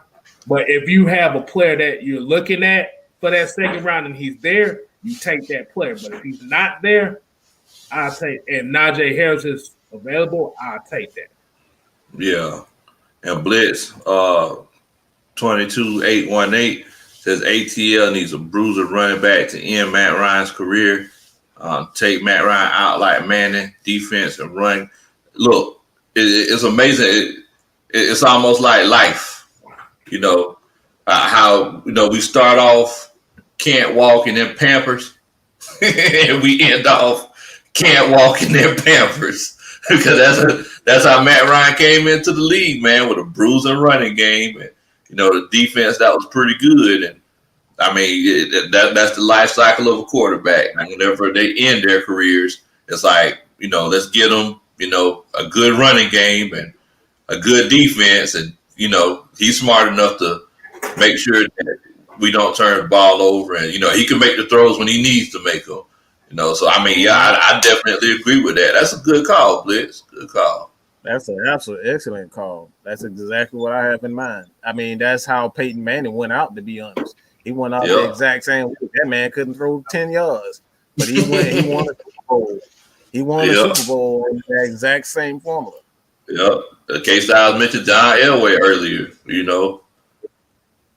You had that running game and defense could play ball, and you know everything else just kind of falls into place. He'll make a play when he need to, but you know it's like we've been saying all year, Mike. They trusted Matt Ryan too much. Like they putting too much on the shoulders. You ain't even got to go all the way back. You can go to Peyton Manning in that 2015 season. Yeah, the arm was done. It was done. My all-time favorite. That man arm was doo-doo. He literally got benched for half the season and came back. Never thought I'd see the day. Right. But they had like I said, they had the defense. Yeah, defense, running game. Exactly. You know, Peyton was just smart enough to just run that offense with what he had, man. Like people forget how much of a genius Peyton was, man. Like, you know, that boy had a wet rice noodle for an arm, but that boy can. I mean, he literally. I mean, I just love watching that man do this play action. The way he held his hand right here, whenever he did that play. I mean, he paid attention to everything, man. I mean, I'm about to say fundamentally sound. He was one of the best quarterbacks to ever play the game. Yeah, the arm wasn't shit, and he couldn't. But he could put the ball where it needed to be, and that's what you needed as a quarterback. As long as you put that ball where it needed to be. So the strong, sexy arm ain't always gonna win you games. No, man. No. As Tom Brady, you know, they cheated a lot and everything, but you know, I mean, he gets the ball where he need to get. He need to get the ball where he need to get it to. And, you know, he made those throws. He wasn't, you know, chucking and ducking the whole time. Making those 10-yard, 7-yard, 11-yard throws. I mean, that's how you a first down at a time, man. That's the only way to eat an elephant is a bite at a time. You know. Exactly. You ain't eat no turtle like that neither, boy. You are man. Yeah, I want to go ahead and get 2-point conversions. Oh yeah, you definitely go through it. So, are we going for 2 or are we going for 1? Hey, that used to be my favorite thing as a coach, boy. As we score the touchdown, you put the 1 up. One. Exactly. So, all right, there he go, throwing up the horn. Like I said, hold on, let me go ahead. You already know what time it is. Mark 504, what happened? Hey, Ali, man. Man, we were waiting on him to come on the show, man. He just came on at the end, man. What the world, Mark? What up, Bo? What the world, Bo? What's that, Wardy? Exactly. Oh boy. So I'm about to say, so who's gonna go? So I'm gonna go ahead and I'm gonna go ahead and draw this play up for this 1-point conversion. I'm gonna go ahead and start it with what you got for us, Coach. Hey, man.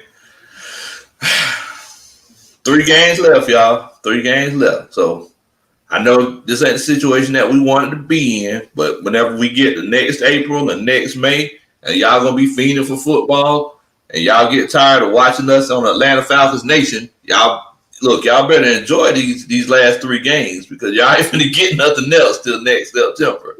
So it's literally finna get warm again, then cool back down, then y'all gonna get football. So look, y'all enjoy it, man. Y'all enjoy it. Oh, I'm sorry, I forgot to tell y'all too, man. So I'm actually going to the game on Sunday. I'm gonna be living the sweet life in the game on Sunday. So I'm gonna do a vlog, just some videos and everything, because this is gonna be my first time going to a game in a pandemic. So I'm gonna be going to the suite and just gonna take some videos showing y'all, what's it gonna be like going to a game in a pandemic, man. Y'all make sure y'all subscribe to my channel, Big Low Country. I'm sorry, y'all. I am from the country, so it's spelled Kuntry. Make sure you subscribe. We do film study, and we just sit around and talk about sports like we are now, man. Thank y'all so much for chilling out with old country boy tonight. Thank y'all. I appreciate it. Now I'm finna go ahead, throw this behind the back pass to my homeboy, Mad Mike. I'm gonna take that motherfucker and hit Dirk Koetter ass right upside the head with that motherfucker, and I'm gonna hit it with that and pass that and hope that motherfucker. I hope Kstylz catches. So Kstylz, what you gonna do with it? Well, I'm gonna do with it. I'm gonna just tell everybody we appreciate them tuning in tonight, watching some film with the boys here at Atlanta Falcons Nation. Like I said, make sure y'all tune in tomorrow for Red Clay Sports at 11 a.m. Like I said, you're gonna see over there. You're gonna see Twisted Torch TV, Madness, and Rich. The New York dude. New York. Right? Where Brooklyn at? Exactly. Where Brooklyn at? And look, and before I get to my 2-point conversion, I'm gonna hit this little comment that Triple G said. He said, "Mark 504, we have officially traded you for Sean Gomes. You are now part of the Falcon Nation." Oh, I was taking honey iced tea. Oh shit! Wow, that's fun. Hey, Anton. Hey, look. Hey, Antonio Aurelio said Compton 310. Falcons every day. Man, we got people in Compton. Golly. That's what's up, man. And Devon Stanford said, "Thanks for the show, fellas. Salute to you all." Hey, man, we doing it for everybody. Remember, Atlanta Falcon Nation is not just us on this show. It's all of y'all that's tuning in with us on all platforms. Exactly. That's why we call y'all family, man. Exactly. So my 2-point conversion is going to be, man, like Lo said, it's 3 games left. The inactives need to damn play now. Like I said, Julio is hurt again. He need to sit down. Just go ahead and sit down. I know he got his contract guarantee, so he ain't got to hit no damn set. His contract guarantee. Just sit down and let's see what these young boys are playing. I'm just saying. Let's say we want to see what the young gunners got on this team now. This is the point of the season where you're not going to the playoffs. Ain't nothing looking good for you. Let's see what the young guns got. I mean, what's the worst that can happen? We lose another game? Okay. Right. But you want to, like I said, you want to see what you got for the future here. Because we don't want to be stuck in here trying to play all the veterans and we're not winning, but then you're not giving the young guys the experience to play in these games. So remember, we got 2 games against Tampa Bay and we got 1 against Kansas City. Like I said, Patrick Mahomes is the worst good quarterback I've ever seen. This motherfucker plays unconventional as hell. You do not want to play quarterback like, but he wins games and he's got a Super Bowl, so I give him props on that. So doesn't mean he's still great, but I give him props on it. But like I said, we just want, like I said, at the end of the day, we just want to see the young players play the game. Like I said, we need to at least get 1 off of Tampa Bay. For the love of God. We just need 1. We need, like I said, we need to get. You 1-2 against Carolina. You 1-1 against Carolina. 1 time for me. You 0-2 against the Saints. At least get 1 from Tampa Bay. I don't need to get swept by them neither. Because if y'all get swept by Tampa Bay this year, you might as well get the shovel out. We already seen that once. We don't need to see that again. But I'm just gonna end it with that. Like I said, make sure you follow. Like I said, make sure you follow Mad Mike Sports. Make sure you follow Big Country Low Sports. And you NTRY because he's from the country. Like I said, you follow Miss Maggie T. Yeah. And you can hear her in the background. Anime, shut the hell up. You can hear her in the background. Like I said, you follow her. Jude Talk Sports, Terror Artist 404, Twisted Torch TV, Madness 427, well, and Rich. And like I said, we doing this thing. We coming in strong. We doing it. I see Mike down here doing the perfect 10 thing going on here with the whole Ty Dillinger stuff. But like I said, we just doing this for y'all. We having fun doing it, and that's all that matters. How you gonna kick it off, Lo? Hey man. He said I had to hit that 3-pointer right there, so I had to throw the arm up right quick. It's good. It's good. Yes, sir. It's good. Shut it down. We're ready to go in here and try to get this dub on Sunday. Let's go. Let's ready to roll with it, man. I'm ready. Yeah. I'm ready. Yeah, look at the shirt too. Oh yeah, and somebody shouted me out for my Air Julio shirt, man. Thank you so much. Yeah, man, baby got this for me, man. So appreciate it. I don't know where you got it from, so I'm sorry. Sergeant AR-10 just came in saying, "What's up, fellas?" Oh yeah, one more thing. Like I said, happy birthday, Princess. We got 17 more to go. Oh. That if anybody wonder why I'm wearing this goofy ass hat, like I said, it's my daughter's birthday, and like I said, I'm just representing her on the show. So, hey, that's how we do, man. That's how we do. Okay. All right, man. Well, look, I enjoyed it, man. Y'all already know what time it is. Rise up, A-Town down. Just like the beer. I'm still drinking.